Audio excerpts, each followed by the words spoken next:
Good morning. Late start. Hold on.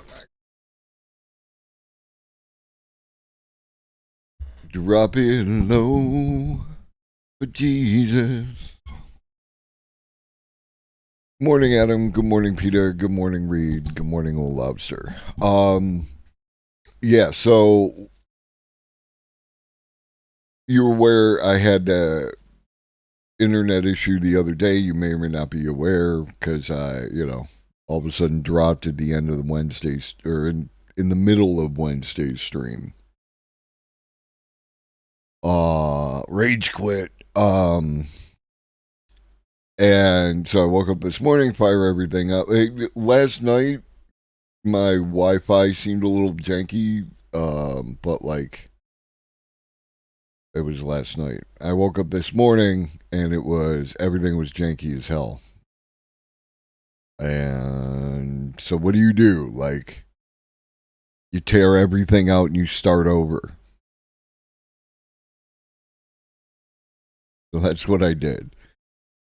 Got fresh cables. Um, Not fresh, but like minimal use cables. Yeah, I reset the router back to factory default and built up from there. Um, I currently have like there are some shenanigans going on because the cables that I had weren't long enough to reach all the way to the office here. Um, so I like there are some cables that are crossing through mid-air and are blocked off by furniture pieces. Um, but I got new 50-foot Cat 8s coming tomorrow.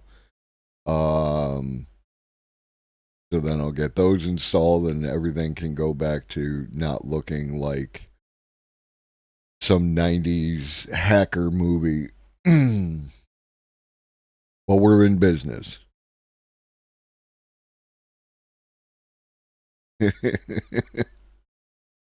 No exceptions. No exceptions, Reed. No exceptions. I've learned that lesson long ago and I'm very happy about it, you know.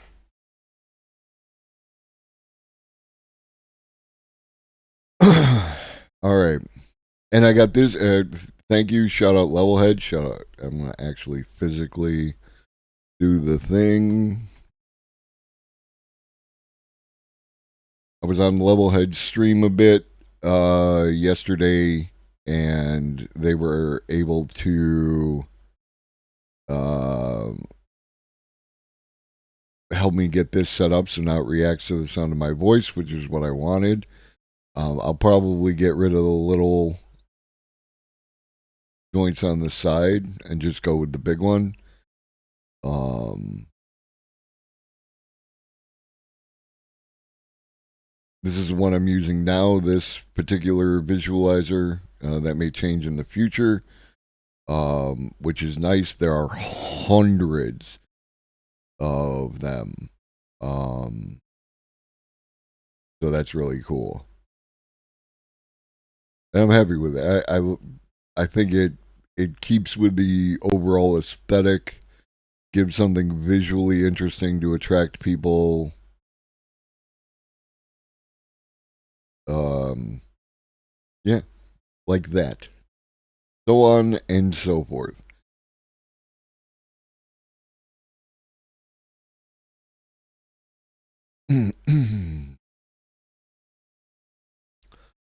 Drop it low for Jesus.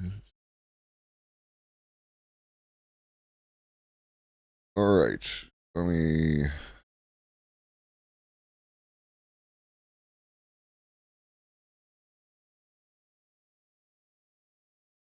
let me open up the keep.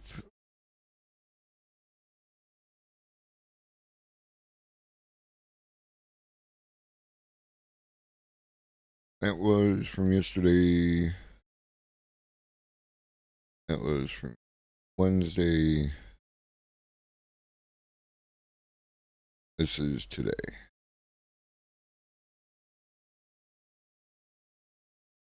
All right. Let's do the news.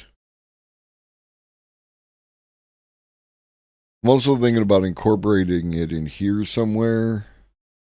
Maybe like a smaller version. Do that right now.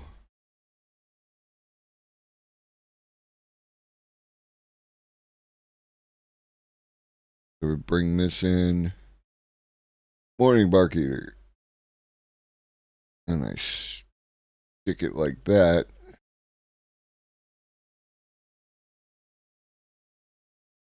Now I've got that one up there as well.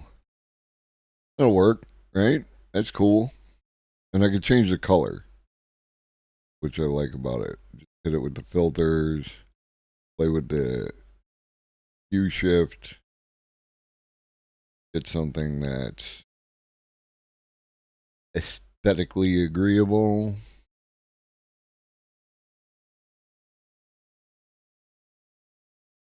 And then you can also make your own visualizers. So when I start to get into those kind of shenanigans, um, that'll be cool. That'll be cool. All right, let's do the news. U.S. Commerce Secretary calls for CHIPS Act 2. Good morning, Aswarp. Says American semiconductor giants need more funds for fabs. Hold up, right? Like, we haven't even assigned the funds for CHIP Act 1. All right. Well, Old Lobster, this is actually that. This is Milk Drop is the Winamp visualizer. No shit. They just added more stuff onto it. It's pretty cool. Like this is internet lore. This is old school. All right.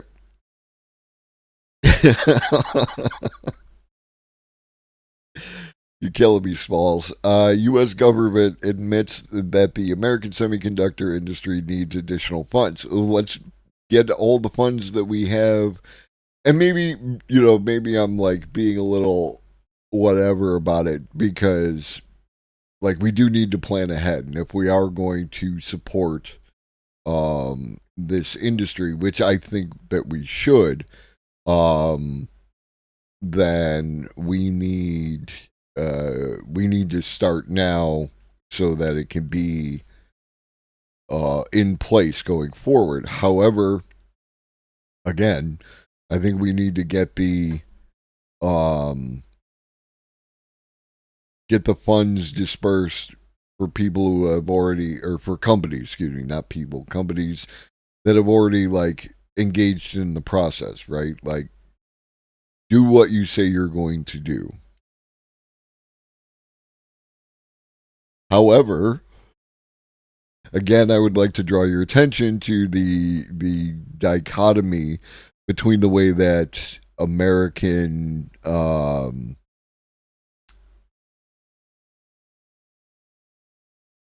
capitalists and their conservative mouthpieces in the government and on the internet um, have a real issue with the way that China goes about their business supporting their industry, and now they want the same thing.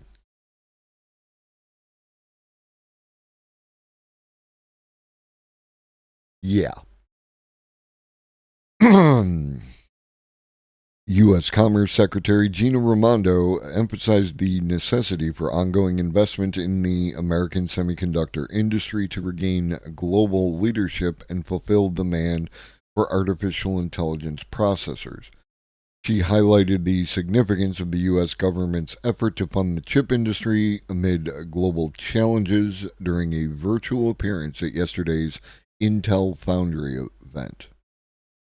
I suspect there will have to be, whether you call it chips 2 or something else, continued investment if we want to lead the world. Not even leading the world. If you want to, this is the thing that some people don't understand. And again, I don't want to bash on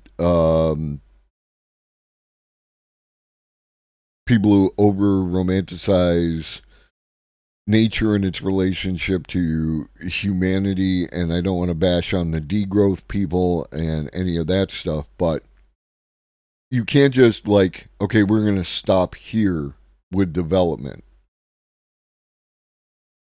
The way that it works is if you want to maintain this level, you still have to continue to advance. That's just how that works. Like, you, in order to support this kind of thing, the most common thought experiment related to this is the idea of something called the generation ship.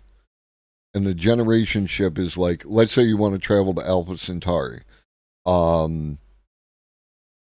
You launch a ship. We don't have any of the technology to cryosleep people or any of that nonsense.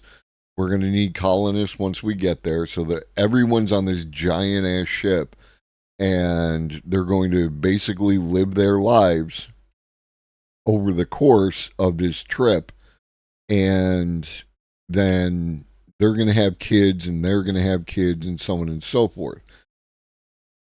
You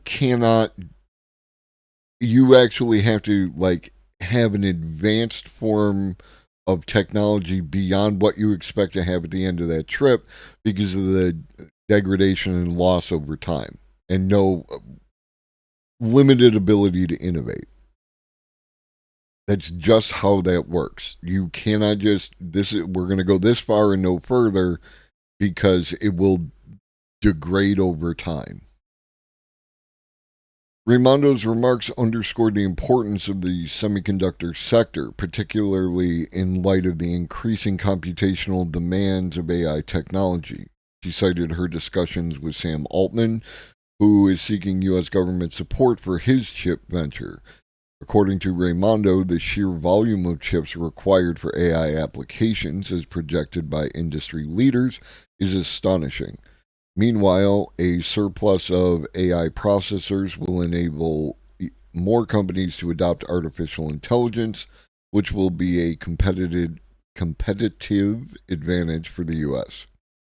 U.S. government's commitment to revitalizing the semiconductor industry is evident in the 2022 CHIPS and Science Act, which allocated is a different word than dispersed. Remember that. Allocated $39 billion in direct grants and an additional $75 billion in loans and loan guarantees. The Commerce Department is actively distributing these funds among numerous applicants, with 3 awards already announced to key players in the industry, including the American subsidy of BAE Systems, Global Foundries, and Microchip Technology. Meanwhile, Intel is reportedly negotiating over $10 billion in grants and loans to support its expansion plans, including $20 billion on initial. Oh, you're killing me with the proofreading. Including $20 billion on initial 2 fabs in Ohio and a $20 billion expansion in Arizona. Pat Gelsinger, chief executive of Intel, expects an announcement about the award soon, but Raimondo remains tight-lipped about the plan. While the U.S. Department of Commerce is yet to distribute the CHIPS Act money that it has. This is, it's right there, dude. You wrote it. The very assurance of the U.S. government to revitalize the domestic semiconductor industry has attracted massive investments in the sector. But again, it's not just, you cannot just give money to the companies making chips. You have to invest in the entirety of the thing. That's electrical power. that is infrastructure, that is education for people, that is the education that leads to the education for people. You know, like all these things. You wanna do this kind of work. You got to be good at math. You're gonna be good at math. You need math in high school. Um, you know, like the, none of these things exist in a vacuum. You can't just throw money at one section of the problem and expect it all to be fixed. Killing me.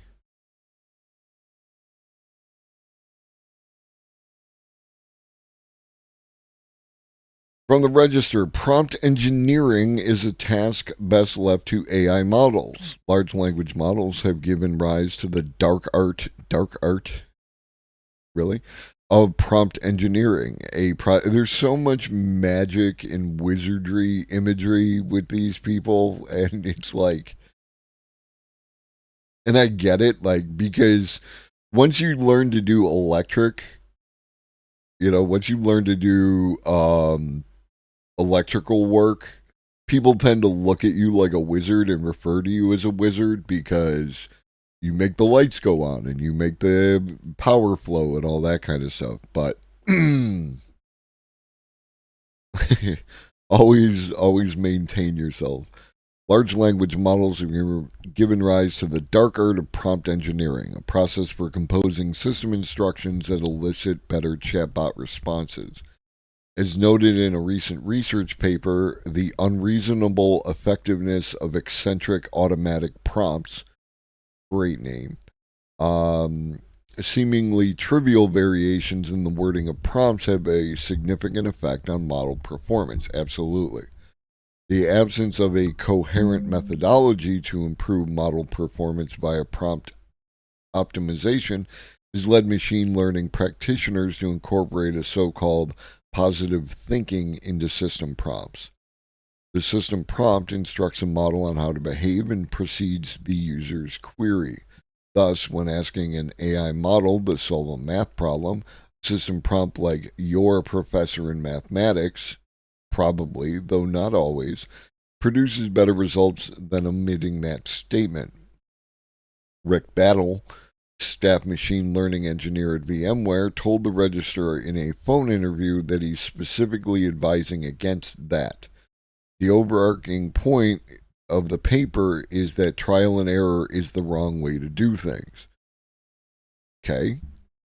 The positive thinking path, where you just insert snippets into the system message, like "this will be fun," can enhance model performance, but to test them scientifically is computationally intractable because you change one thing and you've got to go rerun your entire test set. Okay, that's fair.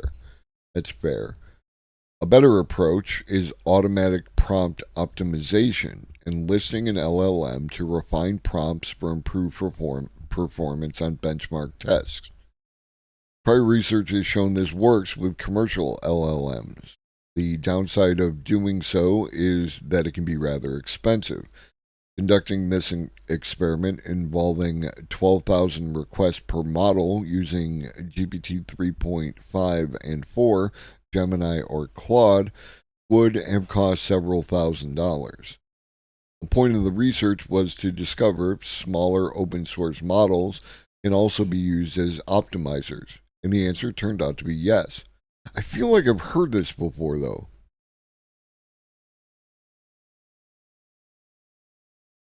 Maybe it was an AI explained video. Battle and Galapudi, no longer with Broadcom, tested 60 combinations of system message snippets with and without chain of thought prompting over 3 open source models: Mistral 7B, Llama 2 13B, and Llama 2 70B, with parameters ranging from 7 to 70 billion on the GSM 8K grade school math dataset. If you're running an open source model, even all the way down to a 7B, which we were using Mistral for, if you have as few as 100 test samples and 100 optimization samples, you can get better performance using the automatic optimizers, which are included out of the box in DSPY, which is the library that we use to do it. Beyond being more effective, LLM derived prompt optimizations exhibit strategies that probably wouldn't have occurred to human prompt tuners. Surprisingly, it appears that Llama 270B's proficiency in mathematical reasoning can be enhanced by the expression of an affinity for Star Trek.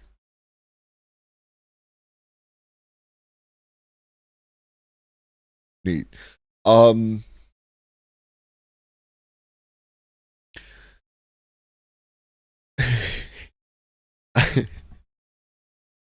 I find it a little hilarious. Morning towards night. Happy Friday. I find it a little hilarious that the job of prompt engineer came into existence and then was replaced by AI in what time is it? Like less than a year, right? Like,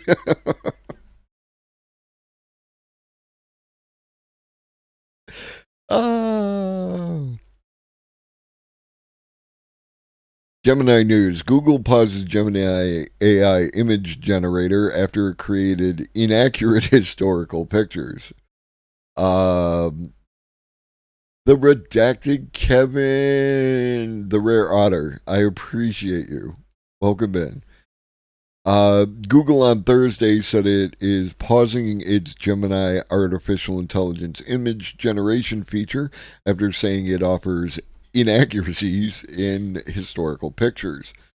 Users on social media had been complaining that the AI tool generates image of historical figures like the U.S. founding fathers as people of color, calling this inaccurate. Yes, right? Like, unless we shifted over to the Hamilton universe, yes. Um, Google posted an updated statement saying that it will pause Gemini's feature and will re-release an improved version soon. Um,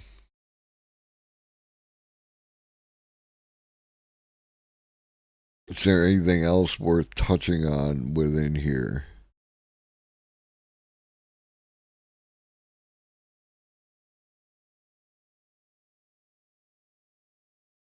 Do, do, do, do, do.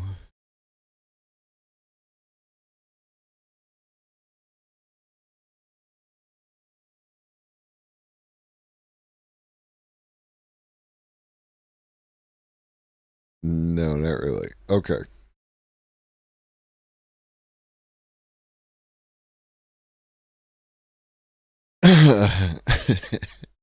Silicon Valley venture capitalists are breaking up with China.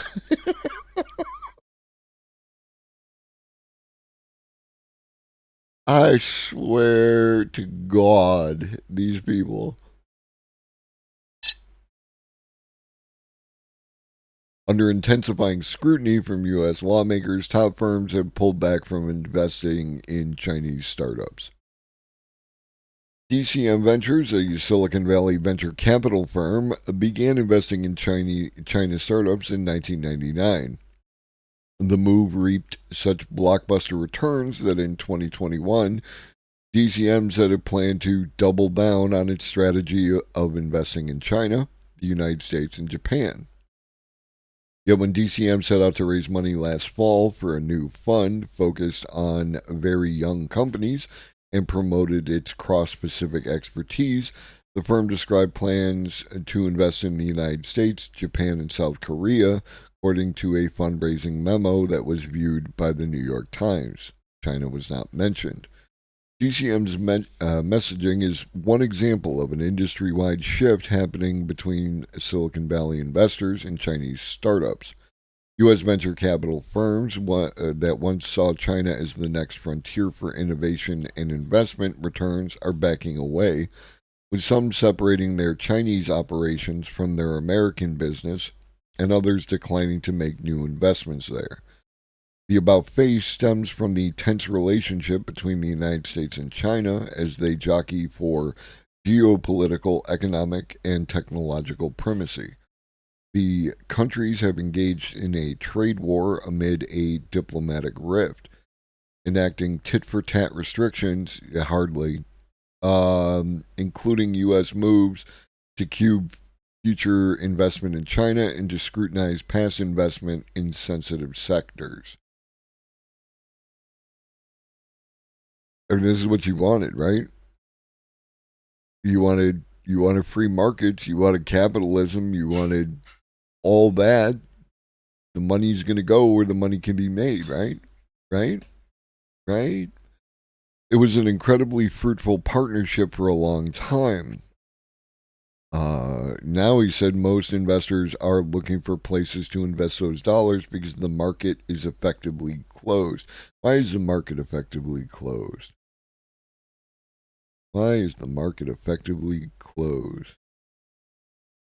Oh, because we can't afford to keep funding our own destruction, said Representative Mike Gallagher of Wisconsin, the Republican chairman of, and I can't believe that such a thing exists, the House Select Committee on the Chinese Communist Party.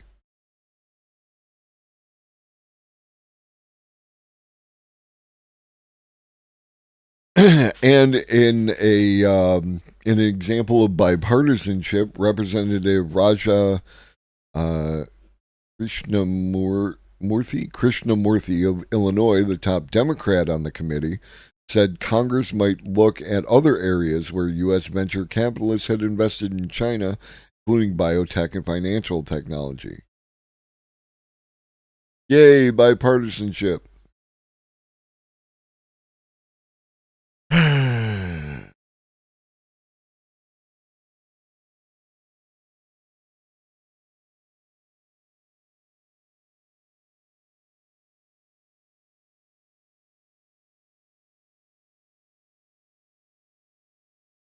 Yeah. There's a bunch of examples in here. Obviously, it's a New York Times article. It'll be fairly well researched. And as always, that will be in the Discord if you want to look into it deeper, but I think we get the point. Speaking of Forbes, a defense startup CEO says, y'all don't understand how tough it is to be me. A defense startup CEO says there's too much negativity on Replicator. The Pentagon's much hyped effort to build masses of cheap drones for future battlefields gotten criticism from both new and established drone suppliers. Dan Maggie, founder of Firestorm, recently called on his peers and competitors to offer more constructive solutions and feedbacks to the organization steering the Replicator effort to produce and field thousands of small, attritable combat and ISR drones. Firestorm is developing small autonomous UAVs that it asserts can be built at 1/5 of the cost of traditional methods. Its two drone variants, Tempest and El Nino, can be built in hours, not weeks, 10 times faster than the status quo, and produced with distributed additive manufacturing methods, allowing builds anytime or anywhere. Holy shit. Big if true, and not good. Maggie publicly offered comments last week after attending a Replicator Innovation Summit convened by the Pentagon's Defense Intelligence Unit. The Mountain View, California Innovation Hub is currently embarked on what it calls DIU 3.0, a new process-oriented mission focused focused on recommending non-traditional commercial firms with the desired technology and potential manufacturing scale to produce drones en masse. That's a hell of a sentence.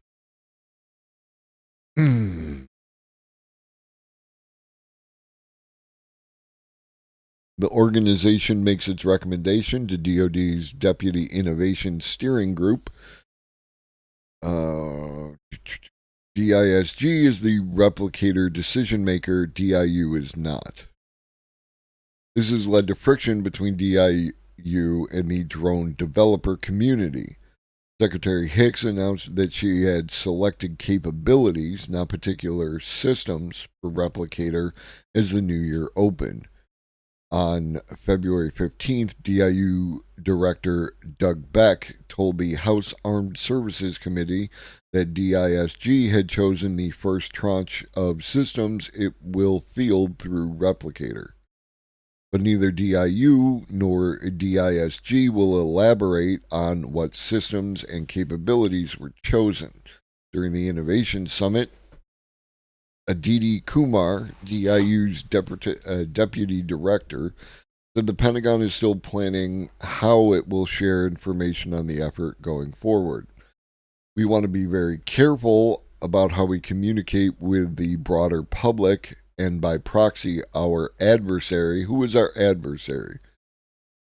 Who is our singular adversary? On what we have selected and what quantity, etc. Why remains somewhat of a mystery.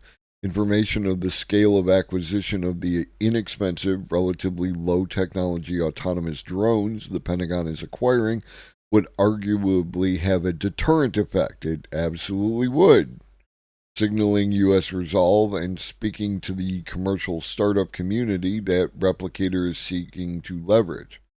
Thus far, such information is not forthcoming. The lack of clarity, a hallmark of the 6-month Replicator effort, was likely a friction point at the meeting, but it's not the only one, Dan Maggie told me during a phone interview. What I saw at DIU was a bunch of folks in industry complaining and looking for answers to get to know. Speaking as an American innovator, I understand the replicator plane is being built as it's flown. DIU and the Pentagon need to figure out how it's going to fit into the broader world. As the folks who are going to be building the technology the government ultimately purchases, we collectively need to do a better job of finding the yes. I found in my meeting session and talking to folks in the other sessions an overwhelming amount of negativity about how things have been done. Maggie says the DIU principals acknowledged problems and affirmed they are working to smooth them out, but a lot of it devolved into industry bitching at them.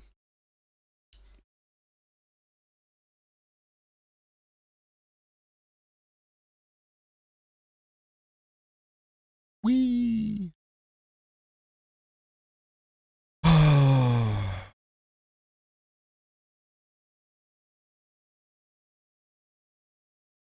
Can't see how this will go wrong. Everything's great. Everything's fine. How are you?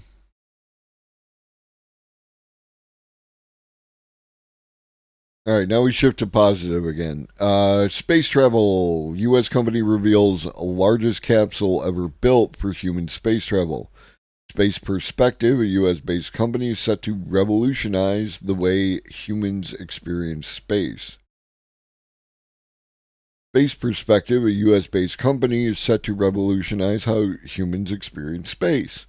Their ambitious plan involves taking individuals to the edge of space using cutting edge, high tech space balloons. Oh, that was disappointing. This is what I get. Like, I know y'all like, the thing. Don't read it. Don't pre-watch. Just go in cold. But it's like space balloons.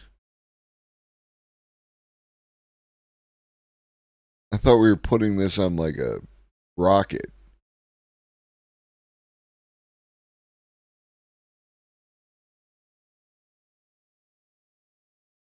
Yeah, I mean that's ultimately like it's neat, but like, what are you gonna do then?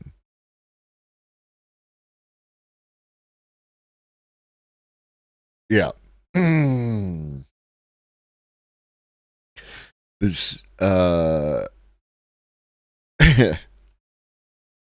The capsule has large vertical windows for panoramic views and innovative window technology that shields against harmful sunlight wavelengths and regulates the interior temperature. This spacious capsule is designed to comfortably host 8 explorers, along with a captain. The capsule has a spacious interior and several amenities, including the world's first space lounge with Wi Fi and a restroom. Explorers will embark on a 6-hour journey, indulging in plush seating and upscale amenities inside this space capsule. I teared up to see our designs become reality and to know that we will be taking people to space to have this life changing experience in this beautiful capsule. It's a dream. Said Dan Window. The dude's name for the window capsule is Window.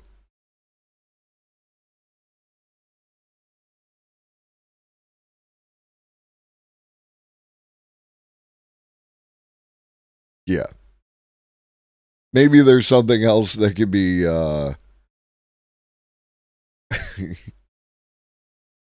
there's something else that could be drawn from this technology wise.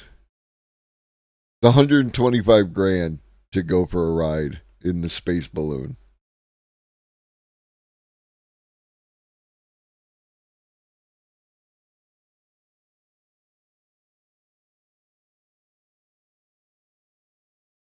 And they've already sold 1,750 tickets, so yay. That's great. And that's lovely. Intel signs Microsoft as foundry customer, says on track to overtake TSMC. That's a bold claim. Intel said on Wednesday that Microsoft plans to use its services to manufacture a custom computing chip and that the company expects to beat an internal deadline of 2025 to overtake its biggest rival, TSMC. The American chipmaker also gave new details on how it plans to maintain a lead over TSMC into 2026 and beyond. Intel made the disclosures at an event in San Jose. Intel says it plans to retake the mantle of making the world's fastest chips from TSMC later this year with what it calls Intel 18A manufacturing technology and extend that lead into 2026 with Intel 14A.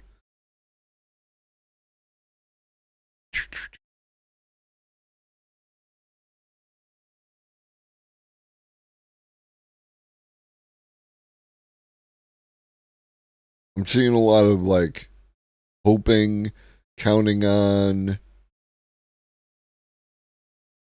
sales pitch.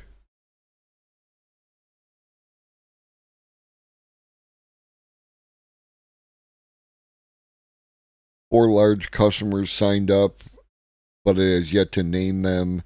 It's not clear if Microsoft is among those financially important customers.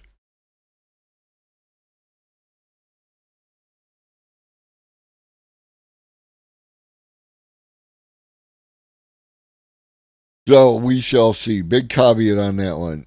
Big caveat. Scientists have created the world's smallest, lightest, and fastest fully functioning micro robots. Um, if you live near water, like ponds and stuff, you might be familiar with water striders. Um, that's exactly what this looks like. Two insect-like robots, a mini bug and a water strider. There we go. Developed at Washington State University, are the smallest, lightest, and fastest fully functional micro robots ever known to be created. Such miniature robots could someday be used for work in areas such as artificial pollination, search and rescue, environmental monitoring, microfabrication, or robotic assisted surgery, reporting on their work in the proceedings of the IEEE Robotics and Automation Society's International Conference on Intelligent Robots and Systems. Ooh. The mini bug weighs in at 8 milligrams, while the water strider weighs 55 milligrams. Both can move at about 6 millimeters per second.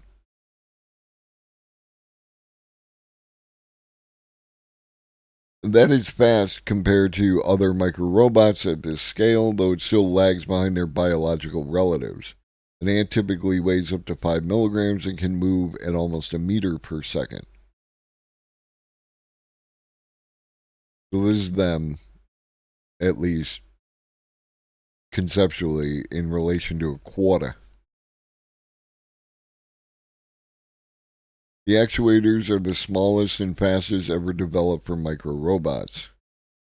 The actuator uses a material called a shape memory alloy that is able to change shapes when it's heated. It is called shape memory because it remembers and then returns to its original shape. Unlike a typical motor that would move a robot, these alloys don't have any moving parts or spinning components. They're very mechanically sound. How do you make them move? How do you heat them up? Here we go. In the case of the WSU robots, however, the actuators are made of two tiny shape memory alloy wires that are 1/1000th of an inch in diameter. With a small amount of current, the wires can be heated up and cooled easily, allowing the robots to flap their fins or move their feet at up to 40 times per second. In preliminary tests, the actuator was also able to lift more than 150 times its own weight. So that's cool. They're saying very small amount of electricity, but I would like to know, like, how small. And I could probably find that if I looked into the paper.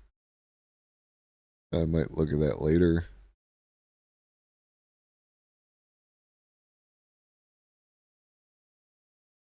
Speaking of robots,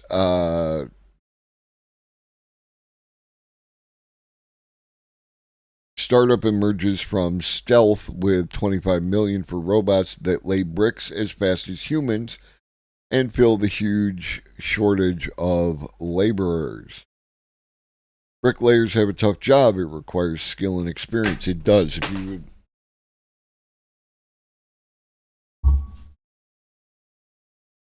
If you have never laid bricks, they make it look really easy in the videos. It is not really easy. It is skilled work in and of itself, just laying the brick. But there's a whole lot of additional science that goes into it that kind of gets. I'm having the dropsies there. That kind of gets missed out on. It also takes a long time to do. It's not fun. Admittedly, my experience comes from adjacent fields doing glass block windows. With a glass block window, you tear out the existing window, you set the glass block window in place. You use some shims in order to like hold it in space, and then you use a mortar bag um, to squirt mortar, which is like cement, in between the frame of the whatever and the glass block window. And then you go back after it's had time to set up a little bit, and you pop out your shims, and then you fill in those holes, and then you're done. By extension, you also, when you do this kind of work, you also end up doing work in like pointing, which is where you have a brick wall and some of the mortar is falling out from in between the bricks, and then you go and you fill that in, and in order to clean that up, because it's important to seal those holes, because otherwise you get water in there, and water then freezes, and then and over time it continues to degrade the walls, so on and so forth. That is my experience, and I've laid a few bricks around windows in order to do stuff with the windows and like that. It's not fun. It's not enjoyable work. I'm sure that the skilled people who are very skilled at it enjoy doing it, and no disrespect intended. Um, Bricklayers have a tough job. It requires skill and experience. It is hard on the back and the knees, hands too. You have to be outside in all kinds of weather. To an extent, you're generally avoiding being out in wet weather and cold weather for obvious reasons. It's perhaps not surprising that there aren't a lot of young people lining up to apprentice. The shortage of skilled brick masons is contributing to a housing crunch across Europe and slowing major building projects in the US too. Now, Monumental, an Amsterdam based startup founded by a veteran team of serial entrepreneurs and AI experts, has emerged from 2.5 years operating in stealth mode with what it thinks is the solution: a new breed of bricklaying robots. Talk about the robots. Monumental's robots use AI technology pioneered for self driving cars and a new generation of inexpensive robotic parts to create robots that can work almost any new building site and at a cost that is comparable to human bricklayers. A cost that is comparable to human bricklayers. It's an example of an area where robots aren't taking human jobs. Instead, they're filling gaps in the labor market that already exist and which is unlikely to be filled by people in the future.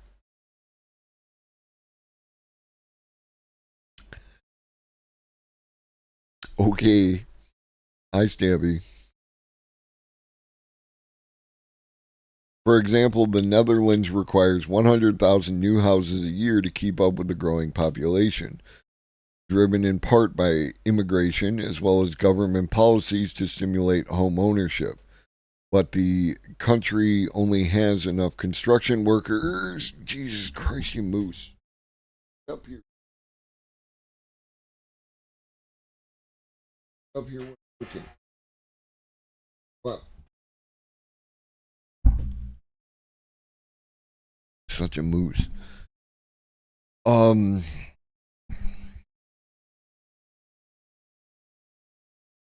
but the country only has enough construction workers to build 60,000 new units annually, with the shortage of bricklayers particularly acute. Meanwhile, in the U.S., the construction industry is facing a labor shortfall of more than 500,000 workers, with bricklaying one of the specialties where the deficit is most acute. Salar Al Kafaji, the company's co founder and CEO, said he became obsessed with the idea of applying AI to projects in the physical world, such as construction and manufacturing, after he sold his previous startup, Silk, which made software to help people visualize data, to data analytics giant Palantir, oh, you bastard, for an undisclosed sum.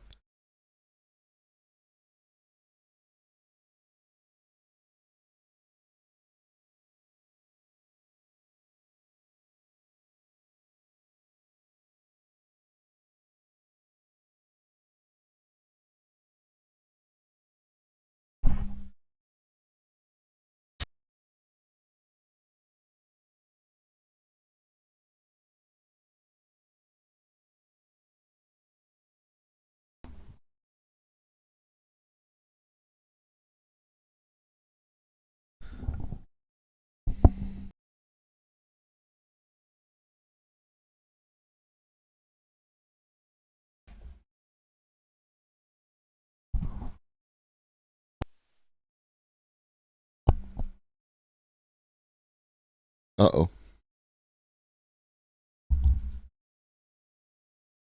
Y'all apparently can hear me, but there we go. I fixed it.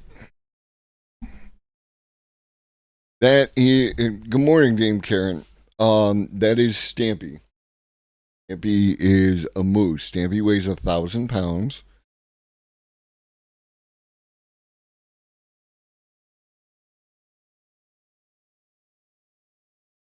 Stampy is also a plastic eating gremlin.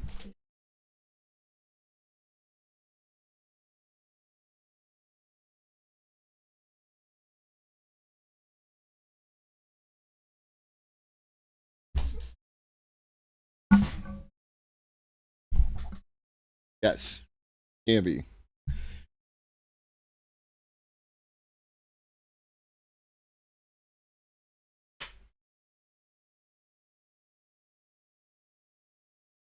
Get out from underfoot, dude.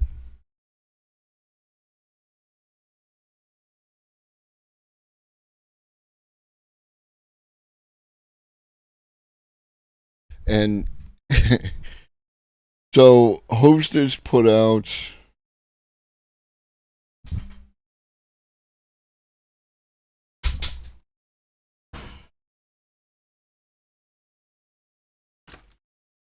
these, right? Little baby bunk cakes, strawberry cheesecake baby bunk cakes. And there is something in them that drives Stampy absolutely nuts. Like, he will fight you for the baby bunk cakes.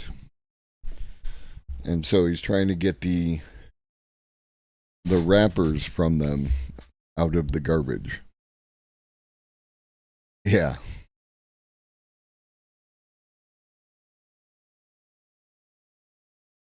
All right. Where the hell were we?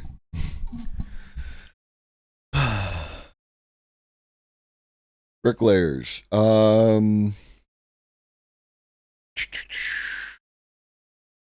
lot of construction, residential construction, 75,000 person gap in the UK.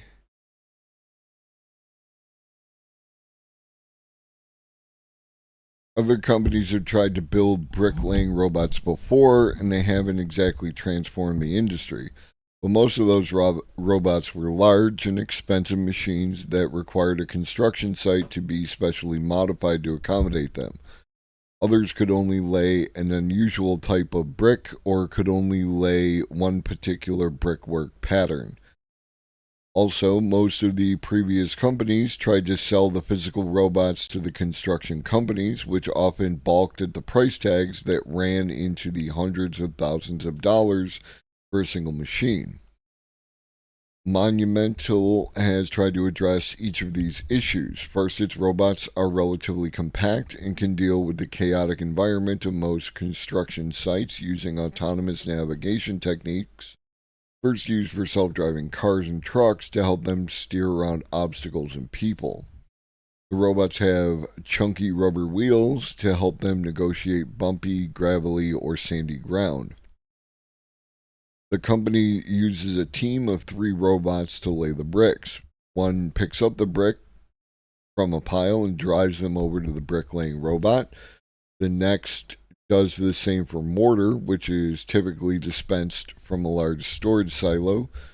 They hand these off to the bricklaying robot, which has 2 tower cranes that allow it to lay bricks from ground level up to the top of a building's ground floor. For higher floors, the robot drives on a scissor lift that raises it up.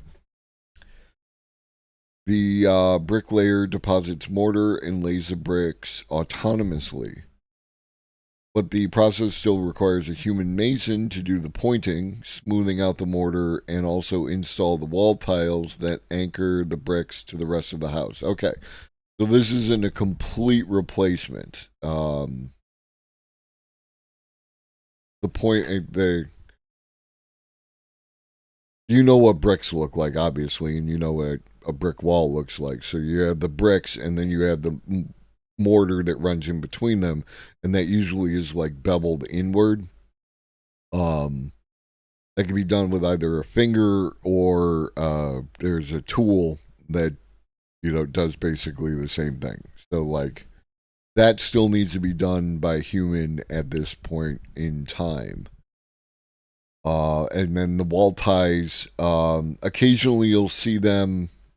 They're like strips of metal that you might see sticking out of a brick wall, right? Because if you've got a brick wall and then you have the wood studs that you're going to attach to the brick wall, well, how do you do that? Well, you put these in there, and then the metal straps you can attach directly to the studs, and that way everything moves as one, which is what you desire, generally speaking. Teaching a robot to do that would be simpler. It is well, first of all, one thing in the AI and robotics and automation industry that they talk about all the time is that the complex is simple and the simple is complex. There are things that would seem to be simple that are um, the more challenging aspects of trying to automate something. And then there are things that one would expect to be complex that can be automated quite easily. Um,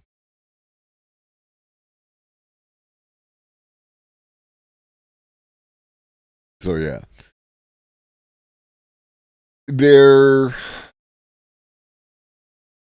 again, I don't see any particular issue with eventually getting there. It's just there's some pieces that are missing between um, you know, pointing the wall and the actual like requirements of that. It could even be something, that you do with like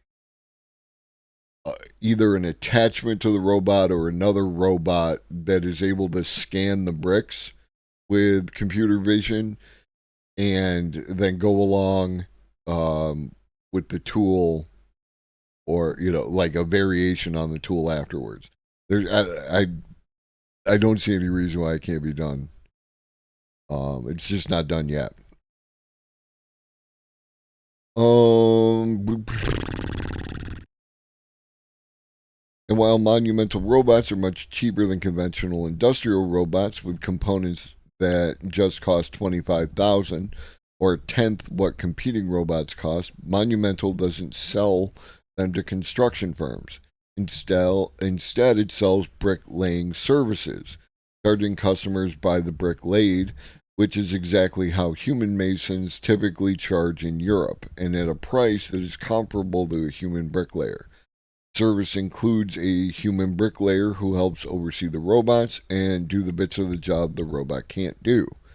One of the biggest surprises for us is we thought we would have to be slightly cheaper than human masons. Turns out no one cares. This is because most construction contractors charge their customers, the developers, on a cost plus basis. In fact, some contractors said they'd be happy to pay Monumental a premium to be sure the job will be completed on time. This is what they care about. On time. We talked about this before, is that in construction, every job is like leads to the next job, and every job is waiting on the next job. In order to um, put up the sticks, you got to have the foundation. Once you put up the sticks, you got to get your mechanicals in, you got to get your plumbing, your electrical. Once those are in, then you can get in there with your drywall. If the sticks were done, correctly, then drywall finishing should be minimal. And all these things are waiting for the previous step, unless you're doing janky shenanigans like the guy I used to work for, and fuck that guy. Monumental robots can lay many different brick patterns, which means that large residential housing developments can be designed with houses that look more individual, less cookie cutter in the past. This ought to mean contractors. This ought to mean contractors that can offer this feature to developers may win more business. Yeah, you don't. So yeah, and this is another example like of how automation is going to replace humans in labor. Not everything requires um the the employee, right? In this exact model, the general contractor is just going to outsource the work to a company to get it done. This happens all the time, right? Like you generally don't have your own electrician. You contact an electrician company who comes in and does all the work for you. You don't care how, you just want it right, you want it on time, and you want it for as cheap as you can reasonably get it. Same with plumbing, right? There's very you got your bigger companies that will often have people within those frames or they will sometimes have people within those frames where they have those people in house, but generally speaking you hire subcontractors and subcontract to the robots. So this is sad. The International Space Station retires soon. NASA won't run its future replacement. Since its first modules launched in the end of 1998, the International Space Station has been orbiting 250 miles above Earth. At the end of 2030, NASA plans to crash the ISS into the ocean after it is replaced with a new space station, a reminder that nothing within Earth's orbit can stay in space forever. NASA is collaborating on developing a space station owned, built, and operated by a private company, either Axiom Space, Voyager Space, or Blue Origin.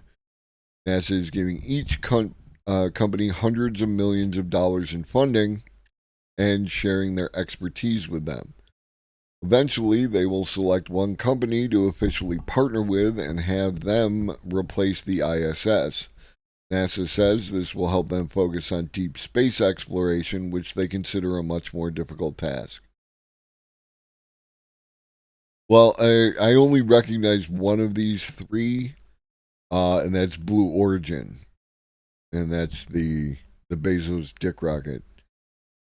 But any company that is able to develop their own space station, get approval from the federal government, and launch into space will be able to pursue their own deep space missions, even without the approval of NASA.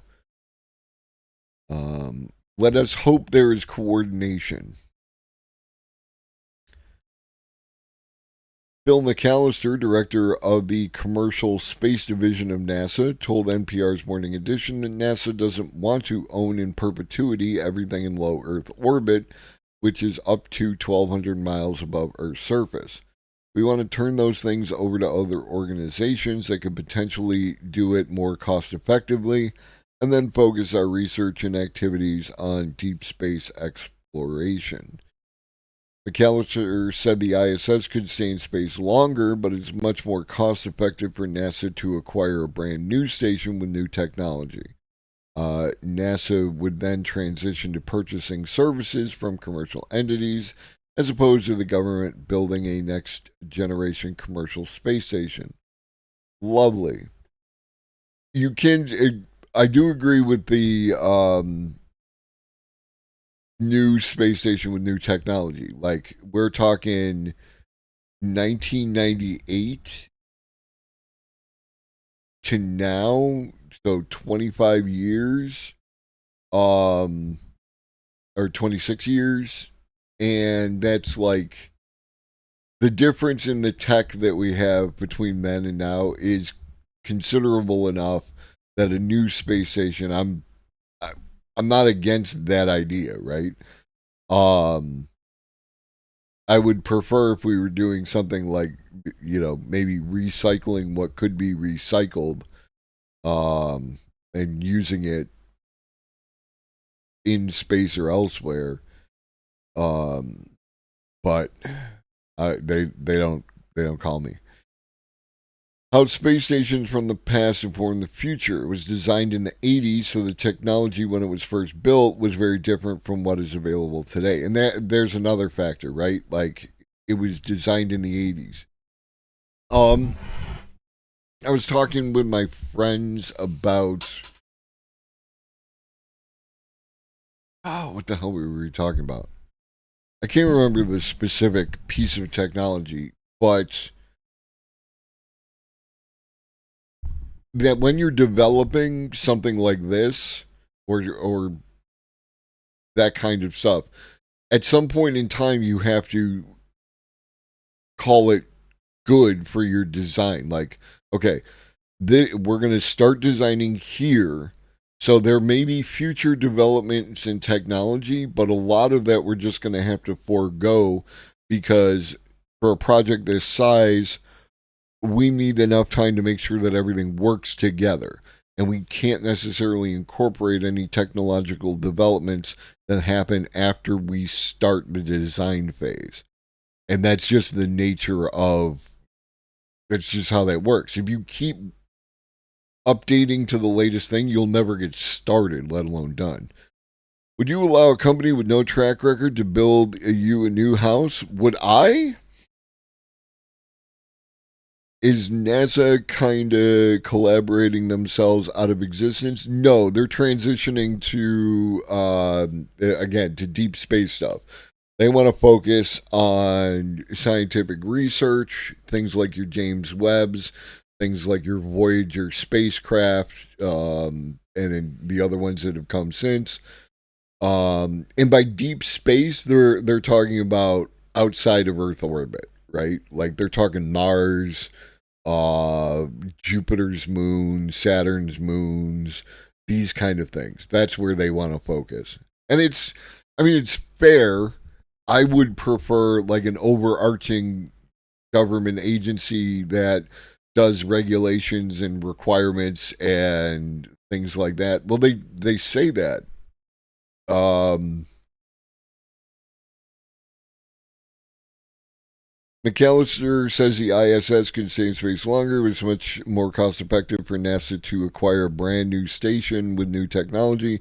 NASA would then transition to purchasing services from commercial entities as opposed to the government building a next generation commercial space station. And then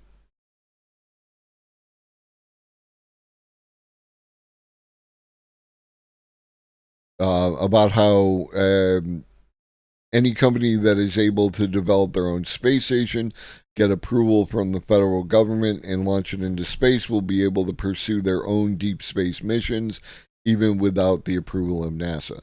So that's what you can expect, right? Like it'll go from public to public-private partnership to private.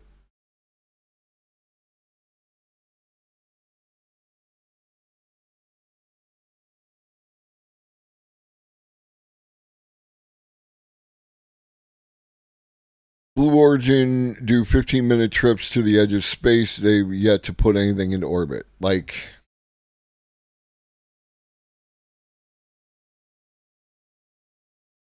I only work here. It seems like not an ideal situation, especially given revelations about how budget has overridden safety concerns in NASA. If they have to pay private rates, they're subject to the corporations.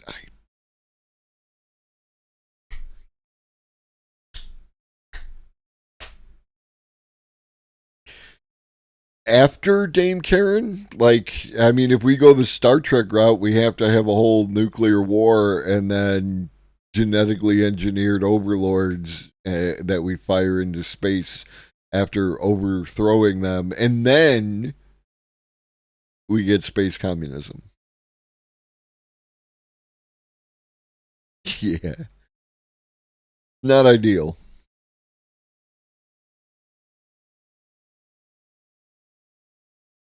Um, and that's like right here. We've been evolving the technology on the ISS since it was first built. So some of the technology will carry over to these private space stations. We've upgraded the batteries, we've upgraded and added solar arrays that roll out and are flexible. We've been upgrading our life support systems. So I wonder if they are going to.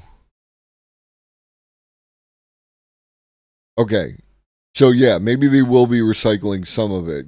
Gayton says the structure of the space station is about the size of a football field because Americans will do anything to not learn metric. Is what can't be upgraded and replaced, and something of that size is costly for NASA to maintain. The big structure, even though it's doing very well, has a finite lifetime, won't last forever. It's affected by the environment that it's in, and every time we dock a vehicle and undock a vehicle, the thermal environment puts stresses and loads on that primary structure that will eventually make it wear out.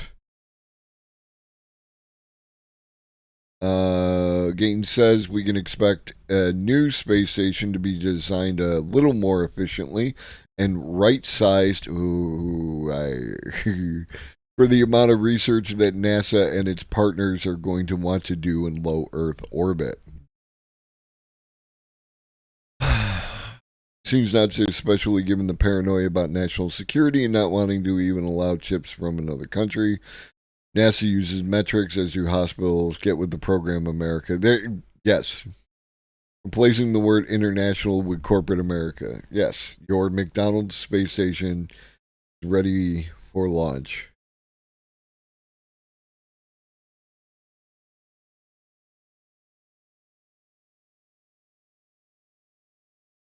All right.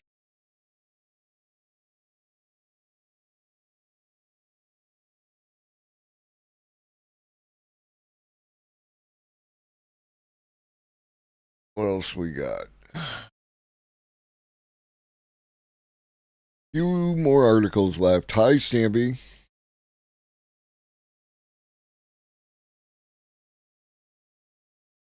No, no, you can't, bro. Brody. Brodus.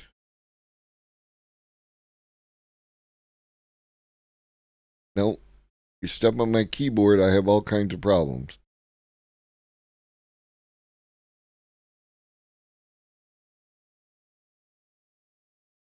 There is literally no room for you up there. Definitely no room for you back there.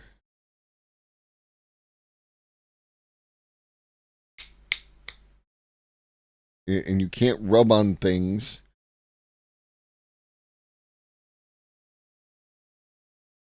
Don't lay down. Come on.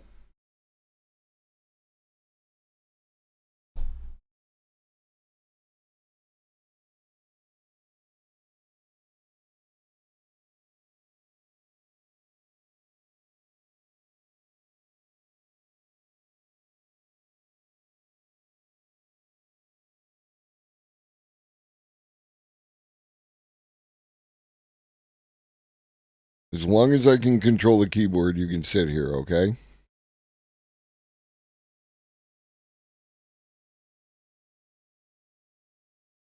Okay. We're flying by wire now. Structured information extraction from scientific text with large language models. Extracting structured knowledge from scientific text remains a challenging task for machine learning models. Here we present a simple approach to joint named entity recognition and relation extraction and demonstrate how pre trained large language models like GPT 3 and Llama 2 can be fine tuned to extract useful records of complex scientific knowledge. We test three representative tasks in material we test 3 representative tasks in material chemistry: linking dopants and host materials, cataloging metal organic frameworks, and general composition phase morphology application information extraction. Records are extracted from single sentences or entire paragraphs. The output can be returned as simple English sentences or more structured format, such as a list of JSON objects.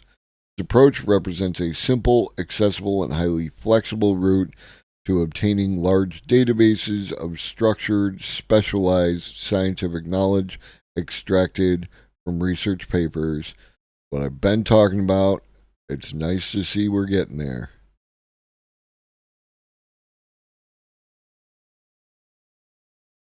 Eclipsing silicon, the emergence of magnon-based computing technologies. Recent studies advance the understanding of magnonics by showing how magnons can interact non-linearly, marking a critical step towards faster and more stable computing technologies. If computers used ripples in magnetic fields, called magnons, to encode and process information, the result will be devices with potential memory speed on the order of billionths of a second. It's not producing the information, it is taking the information that's already been produced and making it accessible. Right? That's the difference.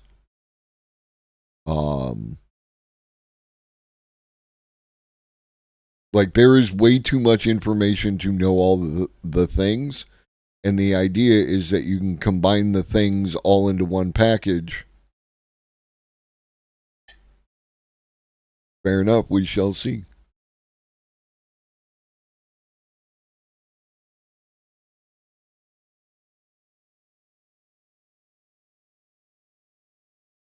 Um so yeah, billions of a second.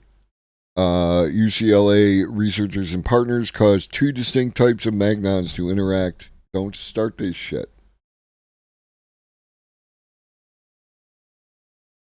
To interact so that output is not directly proportional to input, a crucial step towards computing advances. This multi institution, long term research collaboration studying magnons using a rarely used but promising terahertz laser technology. One vision for the future of computing involves using ripples in magnetic fields. It's called magnons as a basic mechanism. Magnons would be comparable to electricity as the basis for electronics. In conventional digital technologies, such magnetic systems are expected to be faster than today's technologies, from laptops and smartphones to telecommunication. Quantum computing, the advantages of. Really?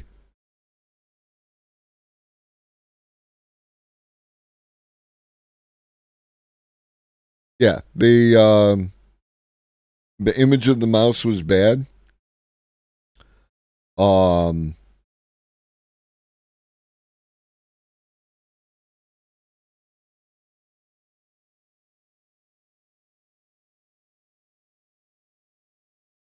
See, this is when I need the keyboard snapping. AI mouse image.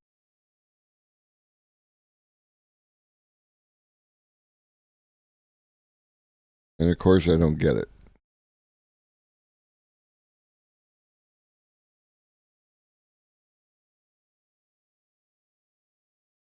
Um,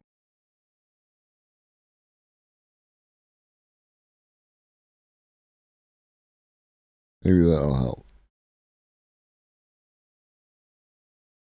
Eh,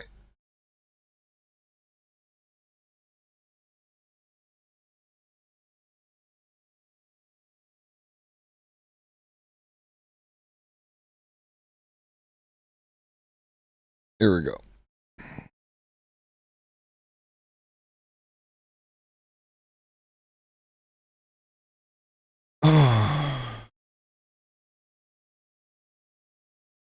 So the background is on February 13th, 2024, researchers from the Department of Spine Surgery in Honghui Hospital published a peer-reviewed paper titled Cellular Functions of Spermatogonial.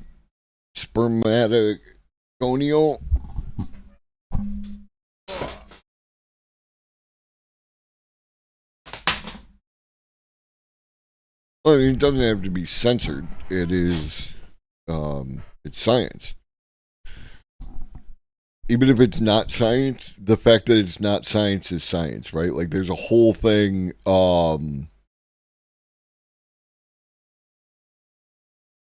like related to structures of dinosaurs which weren't, in fact, accurate.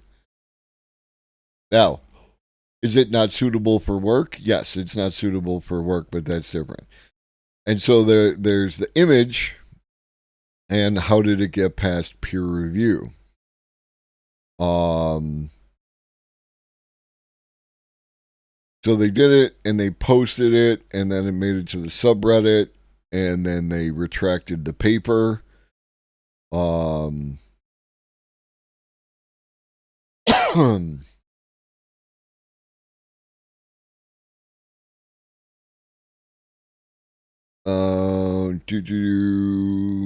Yeah.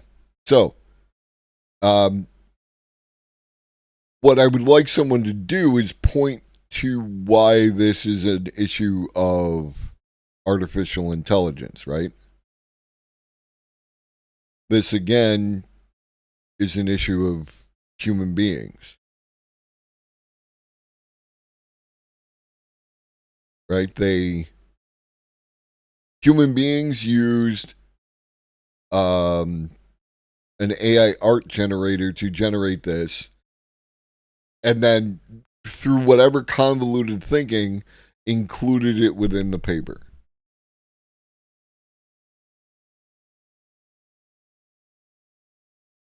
But again, this is a single event, a singular event. Frontiers is getting a pretty bad reputation. Their allowance of AI generated imagery has basically made scientists write them up. I don't understand why. If it matches, right? Like, I can go over there and I can get a copy of Grey's Anatomy, the book, right? And I can generate with artificial intelligence, like with Midjourney, let's say, stuff that is, if it's accurate, if it matches what's in Grey's Anatomy, then there should be no issue with using it. This is the logical progression of events. Unless, again, you feel that all art is, including representational art, is, only the purview of human beings. There is suspicion by some quarters in society in general, because the messaging around artificial intelligence has been poor at best and criminal at worst. The entire purpose of the existence of my channel is to help to counter some of that narrative.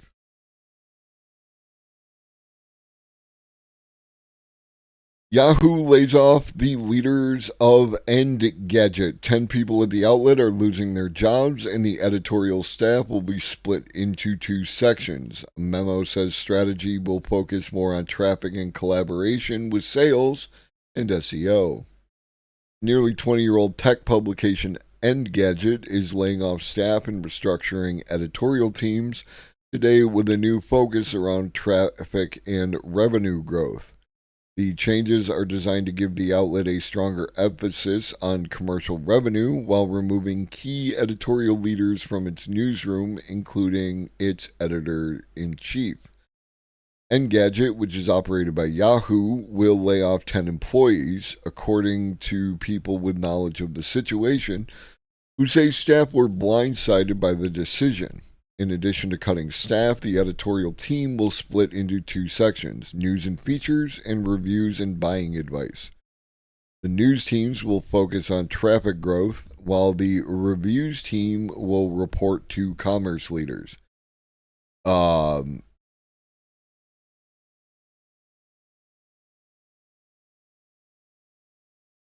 Didn't who just start? I don't. Can you elaborate, please? Yeah. The idea of the news team focusing on traffic growth. Engadget? Engadget's been around for 20 years.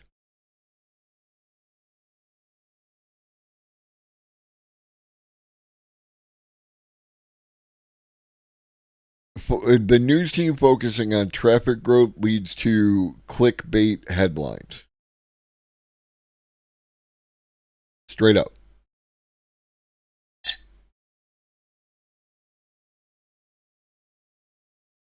The changes will allow us to streamline our work, increase our velocity, whatever the hell that means, and ultimately deliver the best content to our readers.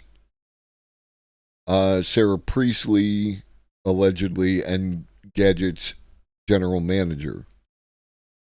Taken together, the changes paint a picture of an outlet cutting staff to focus on things like Google traffic, SEO, commerce, and affiliate revenue, areas that could be potentially more lucrative for Yahoo. And also have a tendency of being fickle and subject to advertisers and Google business decisions.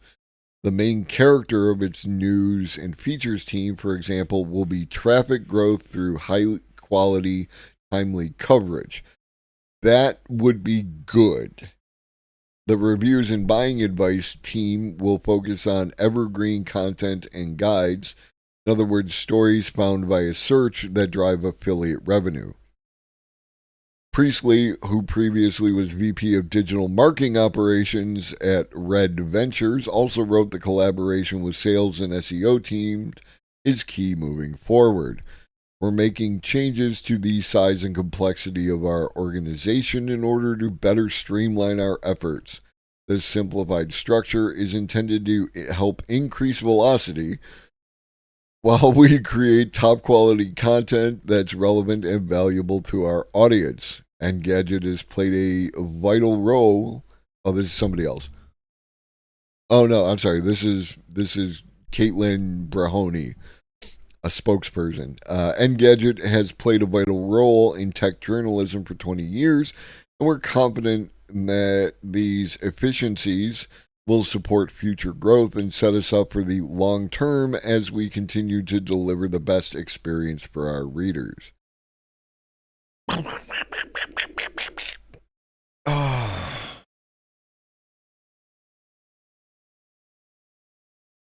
Yahoo seems to be taking a page out of other outlets' playbook. At CNET, where Priestley previously worked, a similar emphasis on SEO and marketing have gradually hollowed out the newsroom, either because so many staff left or were laid off. The bleed between the editorial and business side of the Red Ventures operation also led to issues with journalistic independence, as I reported last year. CNET staff unionized shortly thereafter. Good for them. Disclosure: The Verge's editorial team is also unionized with the Writers Guild of America East. Good for them. CNET staff working on reviews especially felt the pressures of maintaining editorial independence under Red Ventures ownership. Some staff were asked to work on sponsored or advertiser content and were forced to push back. So,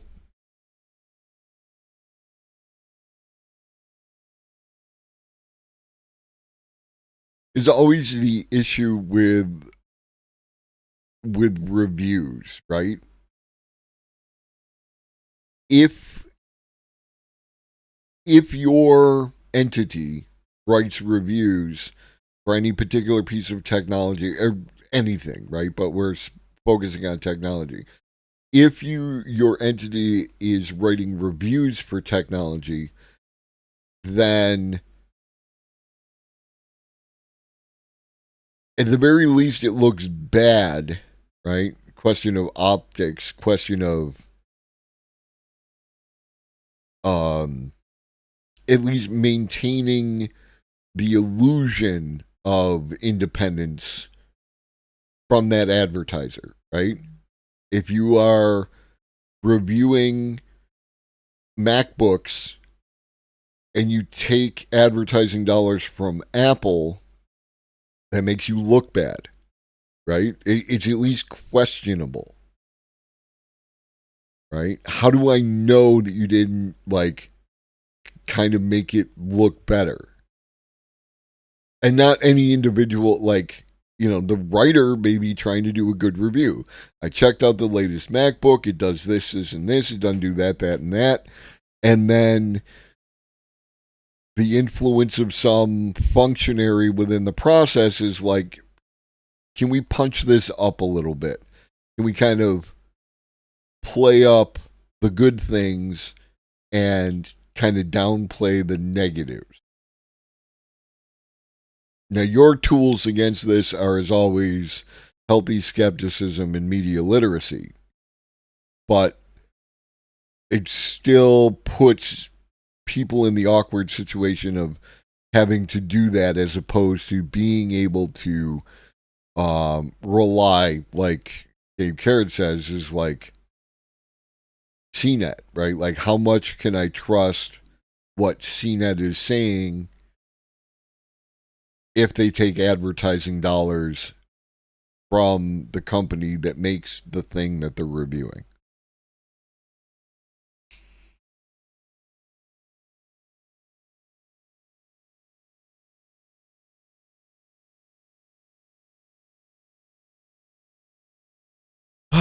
Transparent solar cells achieve a record breaking energy conversion. The solar cells can be teamed up with tandem solar cells and also pave the way for use in Windows to tap into solar energy.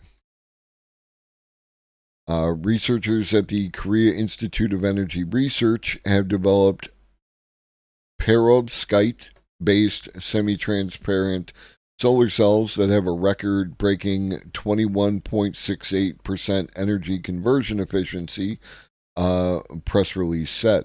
That is good, right? Like,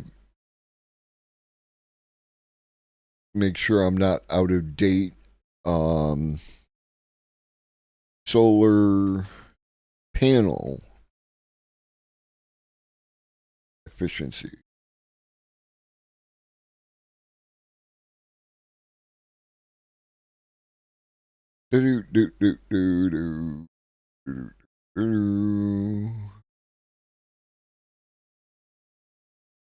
From solar.com, so we'll take that into consideration.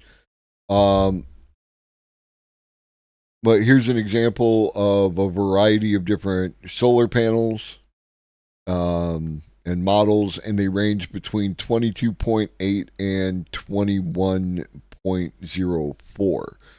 So this is comparable within that range, 21.68, right? Not quite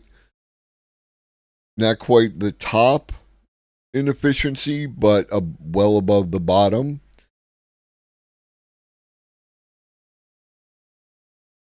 High efficiency solar cells are needed as the world looks to phase out its dependence on fossil fuels for its energy demands.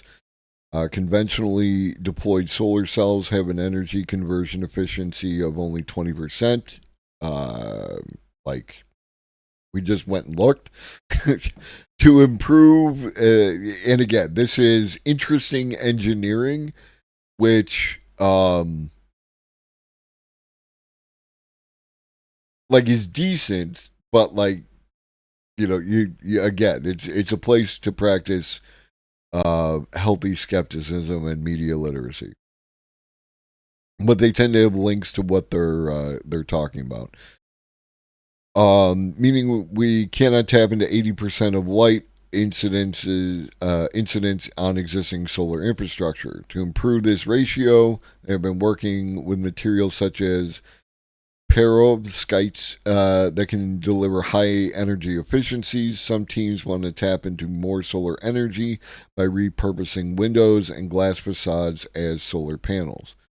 And that, like, absolutely. If you have a building, it should have solar panels on it. If you have any kind of structure, it should have solar panels on it. And the government should be paying for this. And then um, extracting funds out of the electric companies in order to pay for it. Oh, broke.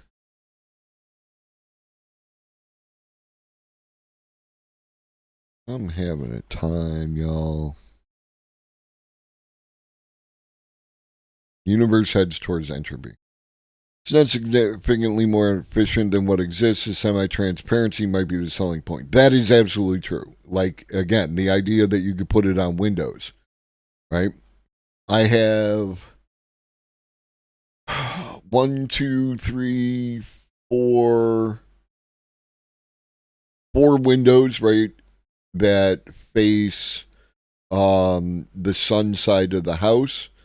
They're not ideal. Ideally, you want the sun rays to come in at perpendicular to the solar panel for maximum efficiency. These are would probably be something along the lines of, as opposed to 90 degrees, closer to like 70, or would I be going the other way? And 110, like that. Which is going to be less efficient on its face, but they're not doing anything anyway, right? To glass blocks, theoretically,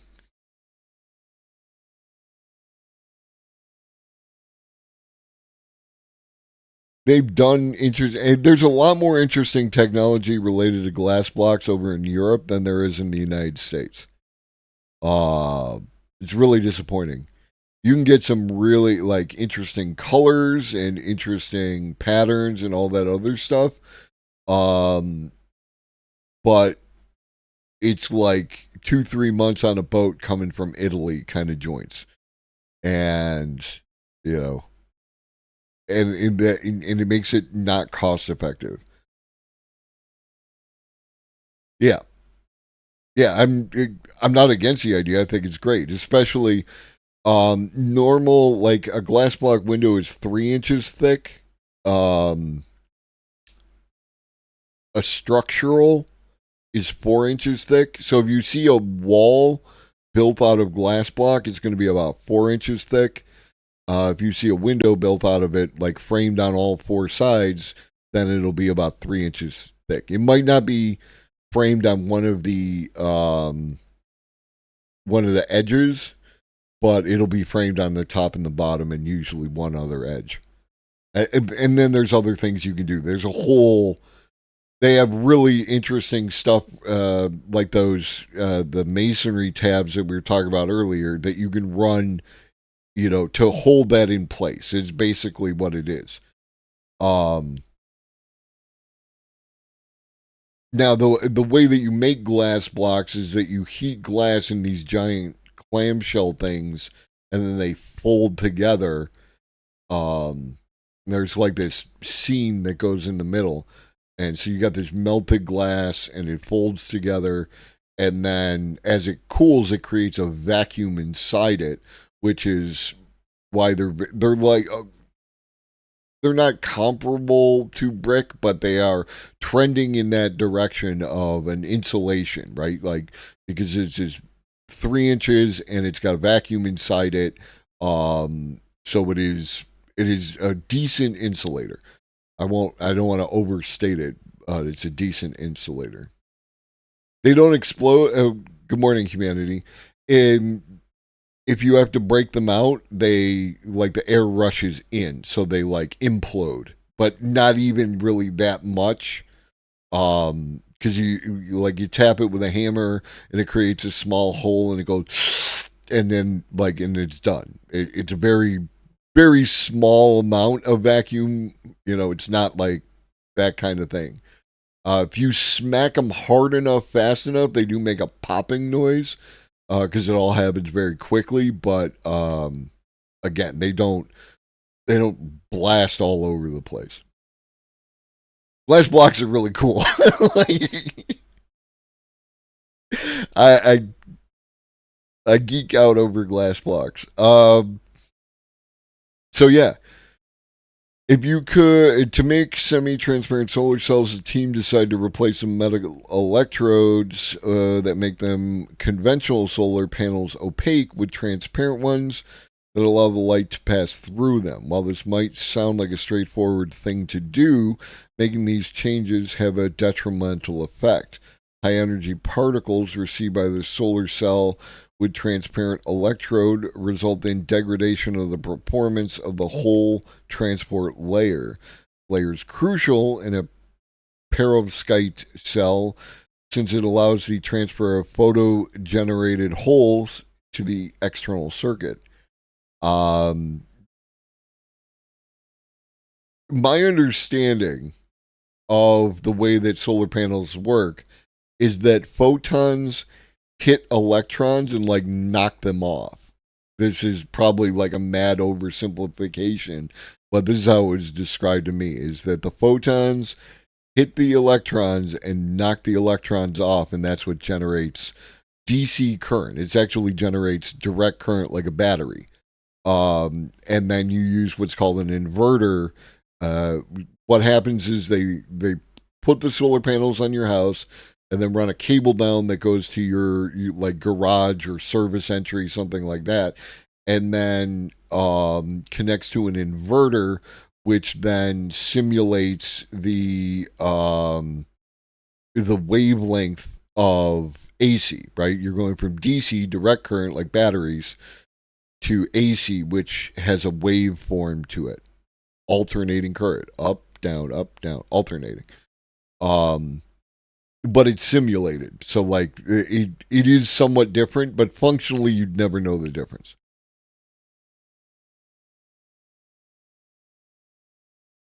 So that's cool. I just went off on glass blocks and solar panels for.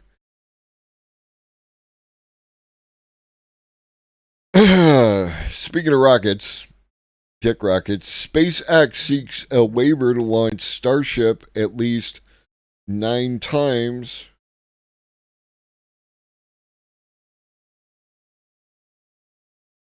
Um, at least 9 times this year. They're looking at a pretty aggressive launch schedule this year.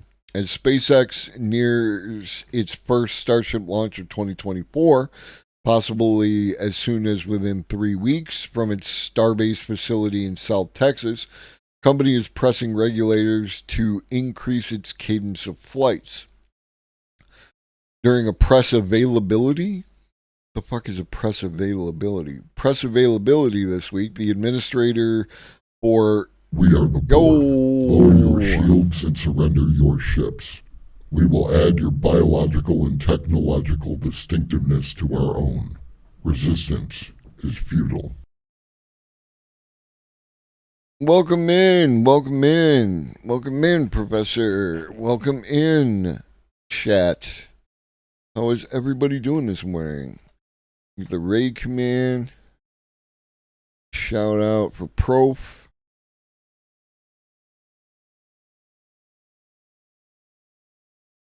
Welcome in, y'all.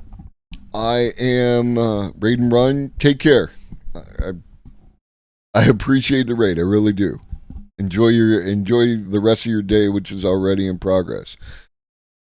Hi, folks. I am Globus the Elder. I talk about AI, automation, robots, future tech, that kind of thing, space travel, what have you, whatever comes up. This is the morning show, which I review articles and provide some additional commentary and context on them. And then there's also Monday, Wednesday, and Friday at 5 p.m. Eastern.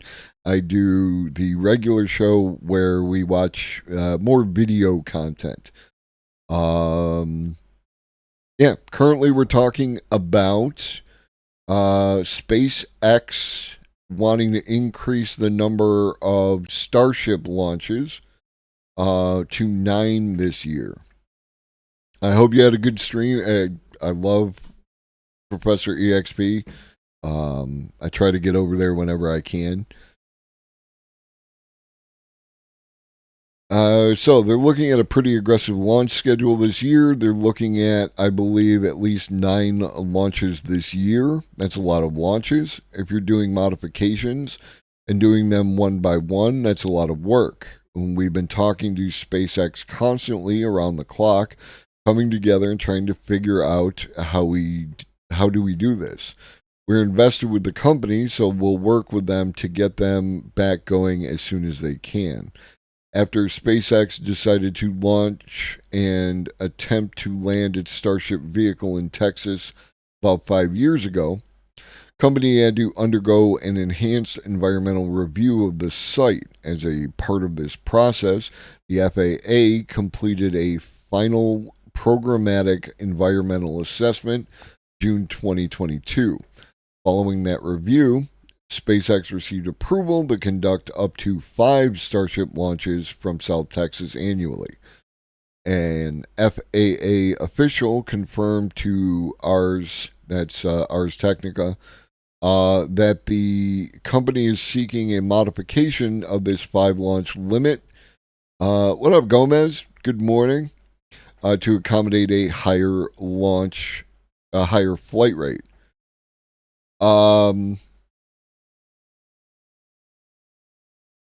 I mean, for me, I would kind of like to see them satisfy the 5 launches before they start asking for more.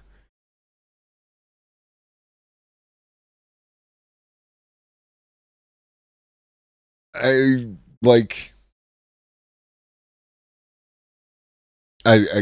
don't claim to understand the musings of Elon.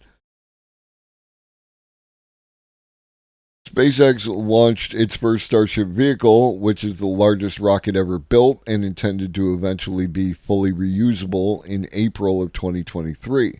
That flight caused serious damage to the launch site near Boca Chica Beach and raised environmental concerns after it kicked up large chunks of concrete and dust into the surrounding wetlands. Pullman said the anomaly investigation and regulatory review process after that flight took about 6 months, which he believes is commensurate with the work involved. The company's second launch attempt in November was more successful, as the first stage booster, Super Heavy, had a mostly nominal flight, and the Starship upper stage managed to separate from the booster before it experienced an anomaly and was lost.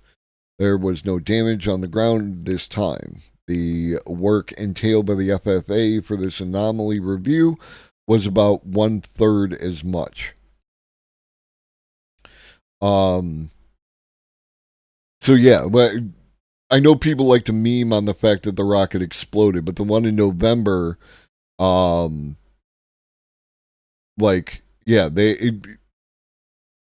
it did what it was supposed to do under those circumstances. When the anomaly occurred, they lost contact with it. There was also an issue related, I think, to one of the thrusters.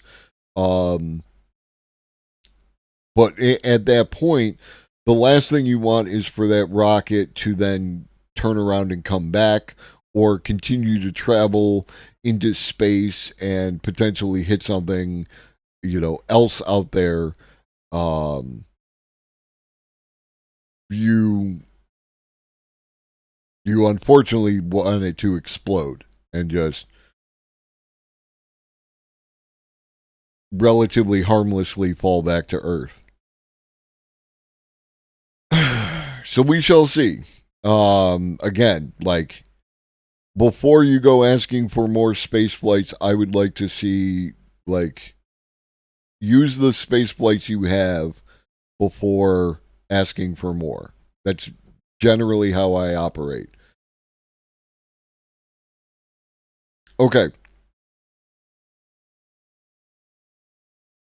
So first we're going to look at this. I recorded a screen capture of a task looking for an apartment on Zillow. Gemini was able to generate Selenium code to replicate that task and describe everything it did, or everything I did, step by step. It even caught that my threshold was set to $3,000, even though I didn't explicitly select it. Its code will open a Chrome browser, navigate to Zillow, enter Cupertino, California in the search bar, click on the For Rent tab, set the price range to up to $3,000, set the number of bedrooms to 2 plus, set the apartments, condos, co-ops checkbox, click on the apply button, wait for the results to load, print the result, and close the browser.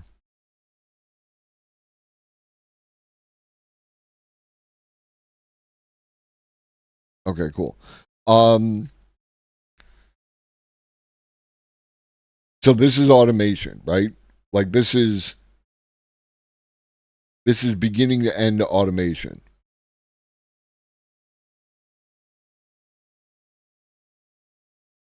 You don't have to do any of the things involved.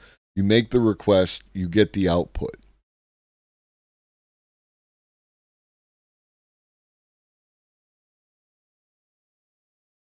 So, from AI safety memes, watch this. She browses Zillow's for homes. The agent watches and understands. The agent writes code to automate the task. You see where this is going? Record employees' screens at work. Agents watch and learn. Agents write code to automate task after task. Repeat until there is no need for that employee. Repeat until there are no employees. Your job is 1,000 tasks. First, the agent will do 1, soon after 10, then 100, then all 1,000. It may only take weeks or months to go from how cute it can do 10 tasks to holy shit, there at least there are still a few tasks it can't do. Exponential go brr.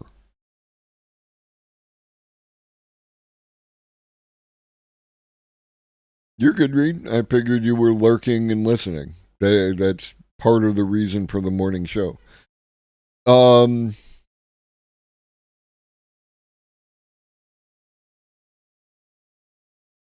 work can be automated.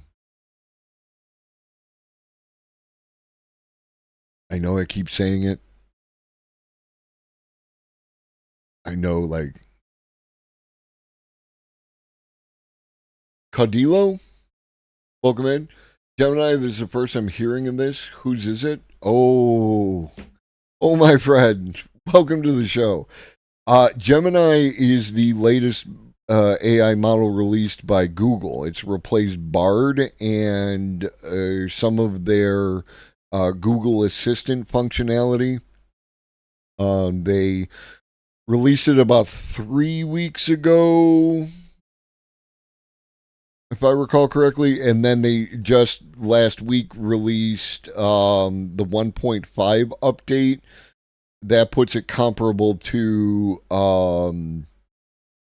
allegedly, like, your mileage may vary, but comparable to GPT 4. Like, there are claims that it's better in some domains. The biggest thing it has going for it is that it has a context window. GPT-4's context window is 125,000 tokens, which is, if you're not familiar, about 0.75 of a word. The Gemini 1.5 is allegedly 10 million, but our access to that window will be between 125,000 and 1 million, depending on what tier you pay for their particular service. So yeah. And we will see how good Gemini is at writing code. According to Paige Bailey, it can create an agent process in Selenium code, which can automate this entire task. All labor will be automated. All labor can be automated. All labor will be automated. Ultimately, this is a good thing. What matters is how the resources created by this process are distributed. That's what matters. It doesn't matter if all tasks are automated. All tasks being automated means that the human being can choose what tasks they would like to do. It's not a loss of art if all art is automated. The values placed on art will be decided by the people who like to engage with the art. People, definitely in the short term, are going to value human-created art over machine-created art. Generally speaking. It's just, how are we distributing the resources?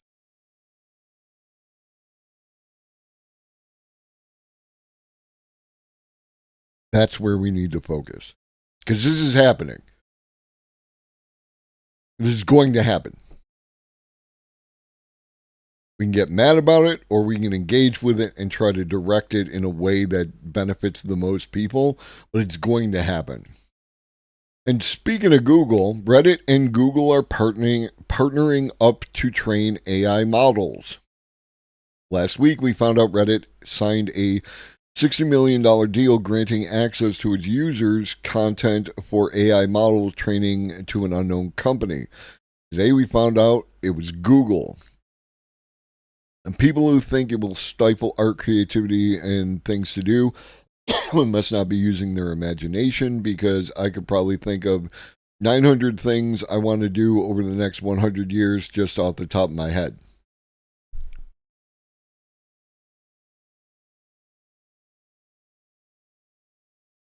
Some people get it, some people don't. And I'm not like 900,000. What did I say? Because you wrote 900,000. I thought I said 900,000. Not going to lie, the idea of AI trained on Reddit is a little scary. I said 900. I apologize for devaluing. Forgive me, Reed. Forgive me.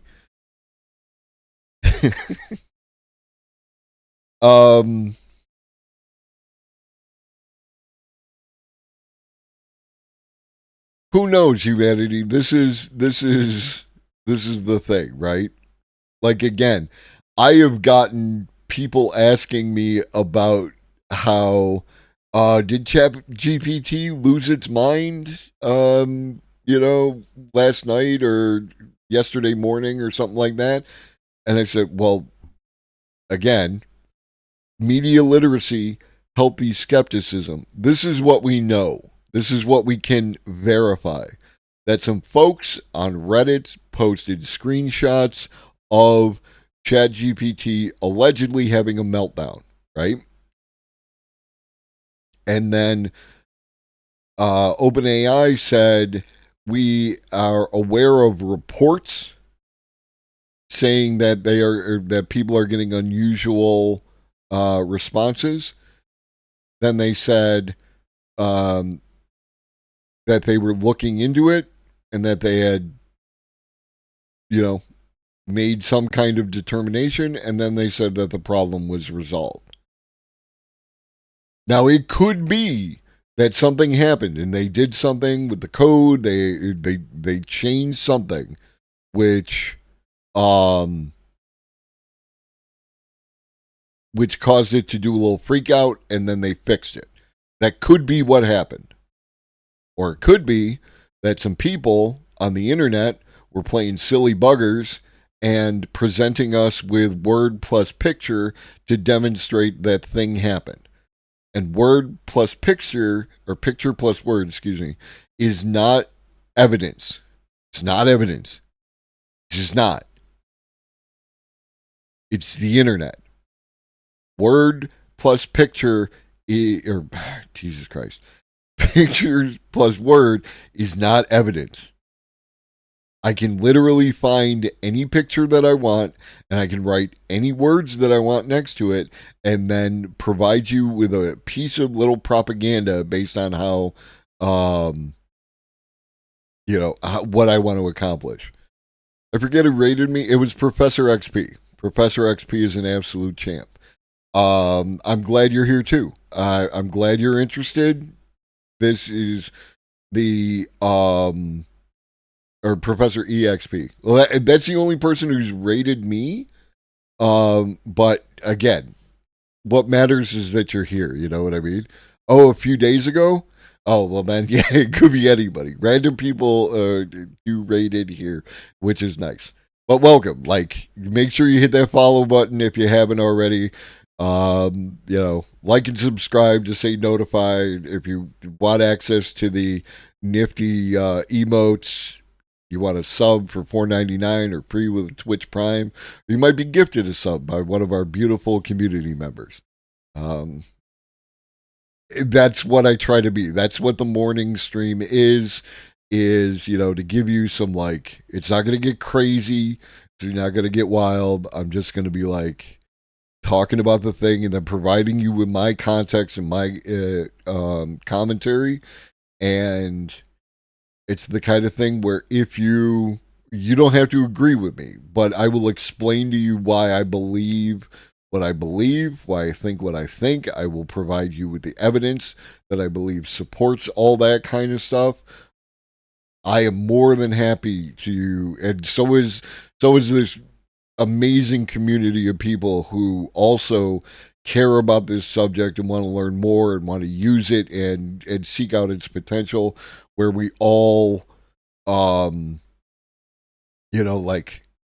we discuss the ideas, right? Nobody gets mad, nobody points fingers, no ad hominems, no bullshit, nothing like that. We're just all like talking about AI.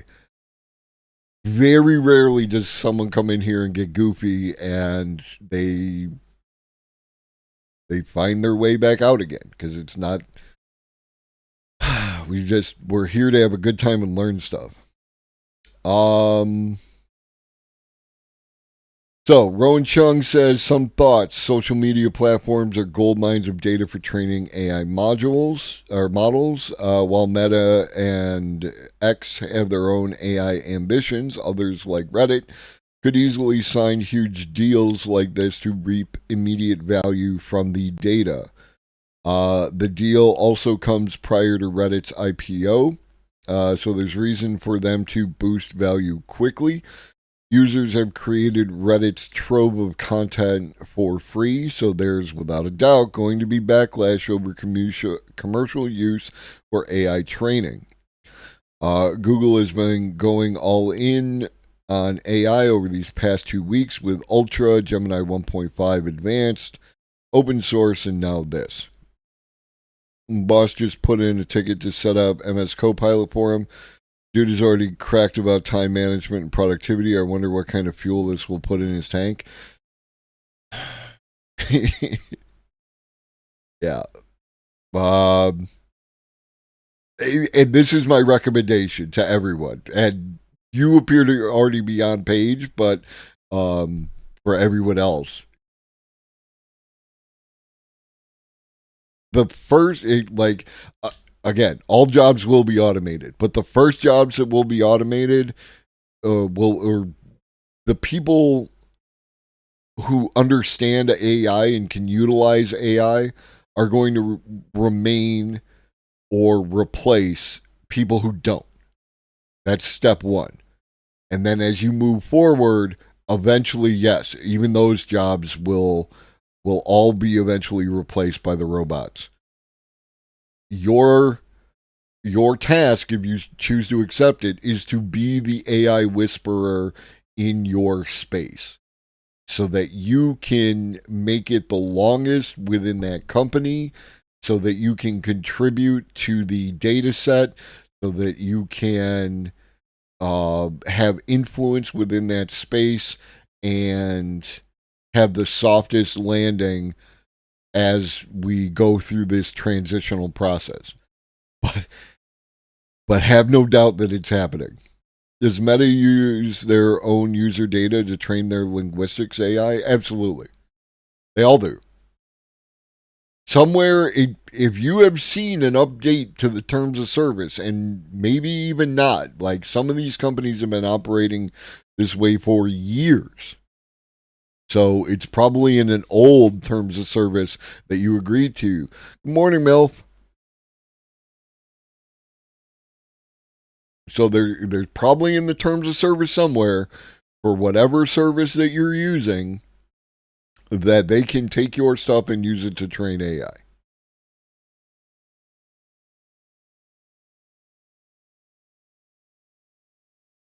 Would I like to live in a world? I think we're done with the news, so that we're just going to do some commentary and then we'll rate out. Would I like to live in a world wherein we as a society had devised more responsible actions around our data, all that kind of thing?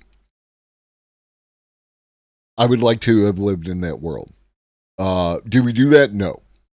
Are we going to do that now? I find it highly unlikely. Right? I find it highly unlikely.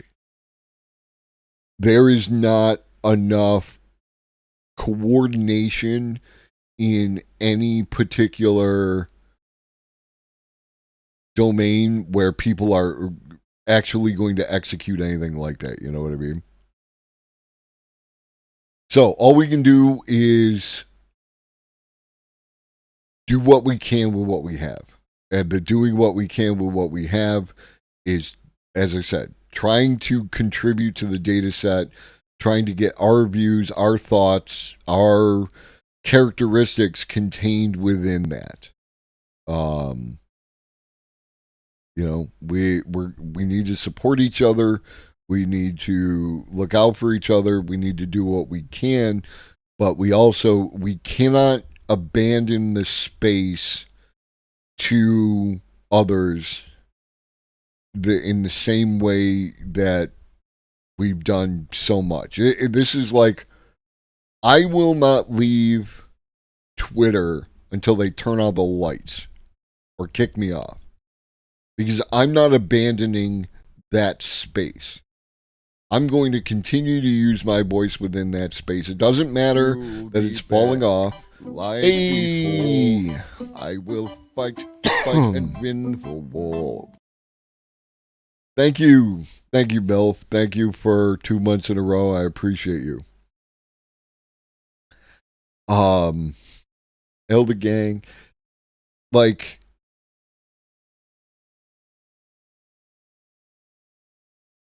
I'm not abandoning that space. It's just not happening. I'm not abandoning any space that in some way I can influence. I'm not leaving Twitch until they turn out the lights or kick me off, right? No matter what happens. You should feel that same way. I understand it can be exhausting, and I'm not asking you to do more than you can do. But primarily, you should be involved in AI. You should at least understand, even if you hate the idea of AI making art, right? Even more so than the people who think that AI making art has value and all that kind of stuff, right? Like in my camp, right? If you hate the concept of AI art, you have an even greater responsibility to understand what AI is, how it works, how it creates the things it creates, how it's going to impact your field. Are there things that you can do with it that you might want to do with it? You should have a firm grasp of something you hate, not just like what I've seen around people's reactions to AI, the Midjourney, Leonardo, any of these AI art generators is they don't understand how they work, which causes them to express things which are demonstrably untrue, and then therefore they make bad arguments. And if you're going to make arguments, they should at least be good ones.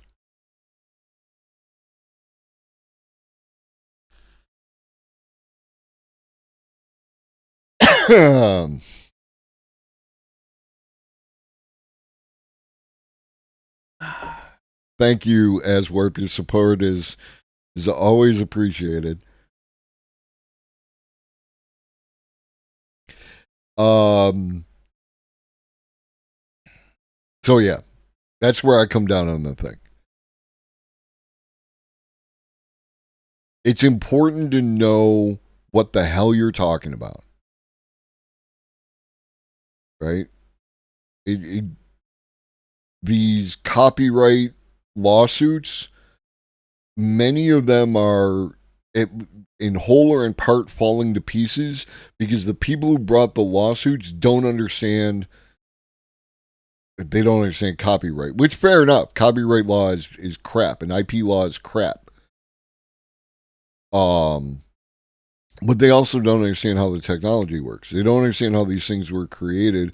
They don't understand how they are used. They don't understand this. Because they don't understand it, they're making bad arguments.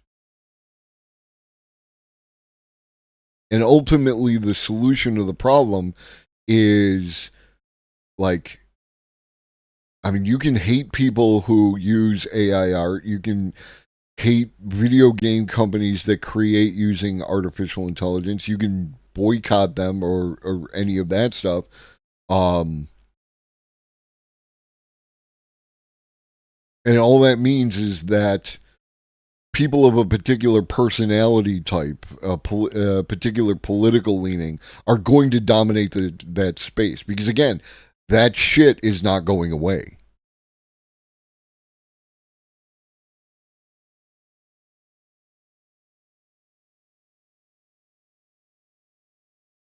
So, be in the space. It's a good way to be able to explain or try to use AI as a usual American citizen. The one that I would recommend,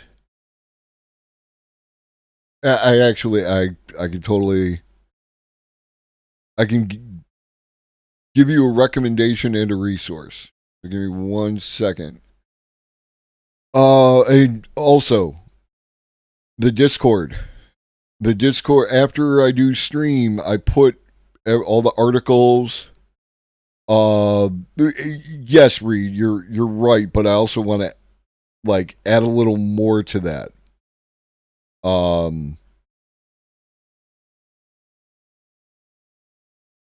Here it is. The Discord. I put the videos in Discord. I put the articles in Discord so that if you need to go back and reference something that I've talked about on stream, it's available to you. This video here talks about an AI app called Perplexity. This video is great presentation for really like, do you not know anything about using one of these apps? Try this one. Boyd, member of the community, friend of the channel, Boyd recommends Perplexity, and from what I've seen, it's good. You know, take that, run with it. If you've got people who are like, if you've got people who are like unfamiliar or unaware or any of that kind of stuff, give them this video. 100%, right? Like, and this is what I look for. I look for these tools. I look for these resources. How can I get someone who, like, I heard about ChatGPT on the news, but I don't really understand what it does, you know, like, and how can this help me? What can I do with this? I use ChatGPT Plus for the most common everyday kind of thing that I do is when I'm at the store and I see some meat or vegetable or what have you and it's on sale. I ask ChatGPT to give me a recipe and tell me what I can do with this and like that. And then from that, we had some people over to the house. I planned an entire meal using ChatGPT and it was like I went off, right? Like I did the work with like an appetizer, entree, side, dessert, wine, the whole bit, all designed to interact with each other on that palate level. What pairs well with this? And then use that. That's a thing that these things can do. The best thing that they're good at is taking a huge amount of data and making it more accessible to the individual. Perplexity has actually been surprisingly good. I think the formatting and UI is very intuitive. It also has a great experience for people new to AI. It even recommends primarily AI articles on its homepage. Yeah, and what I like about it is it does the source, right? You know, like it puts the linky in there. So, like, not only is it going to say something, but if you want to trace it back, it's going to be right in there, and that's great. And I think Perplexity is a good jumping off point for people, and then you go from there, right? Gemini currently has, if you sign up for their Pro plan, which is $20 a month, they currently have 2 months free. So if you wanted to try that for the next 2 months, see if that fits in with your thing. I might.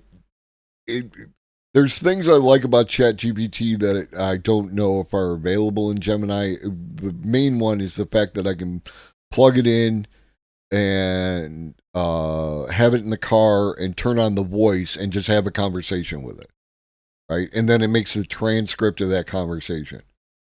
So it's talking to someone who can have a good conversation and also has access to the internet and can Google things very quickly.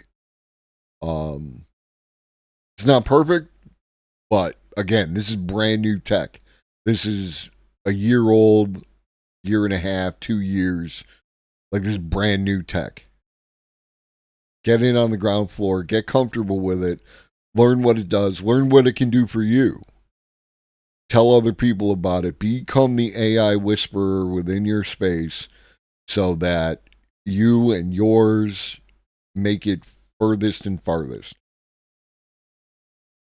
And on that note,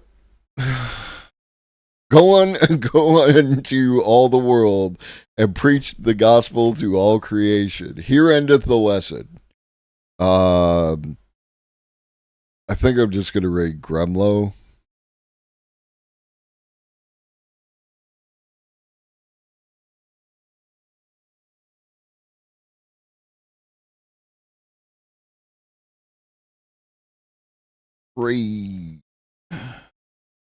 Gremlo.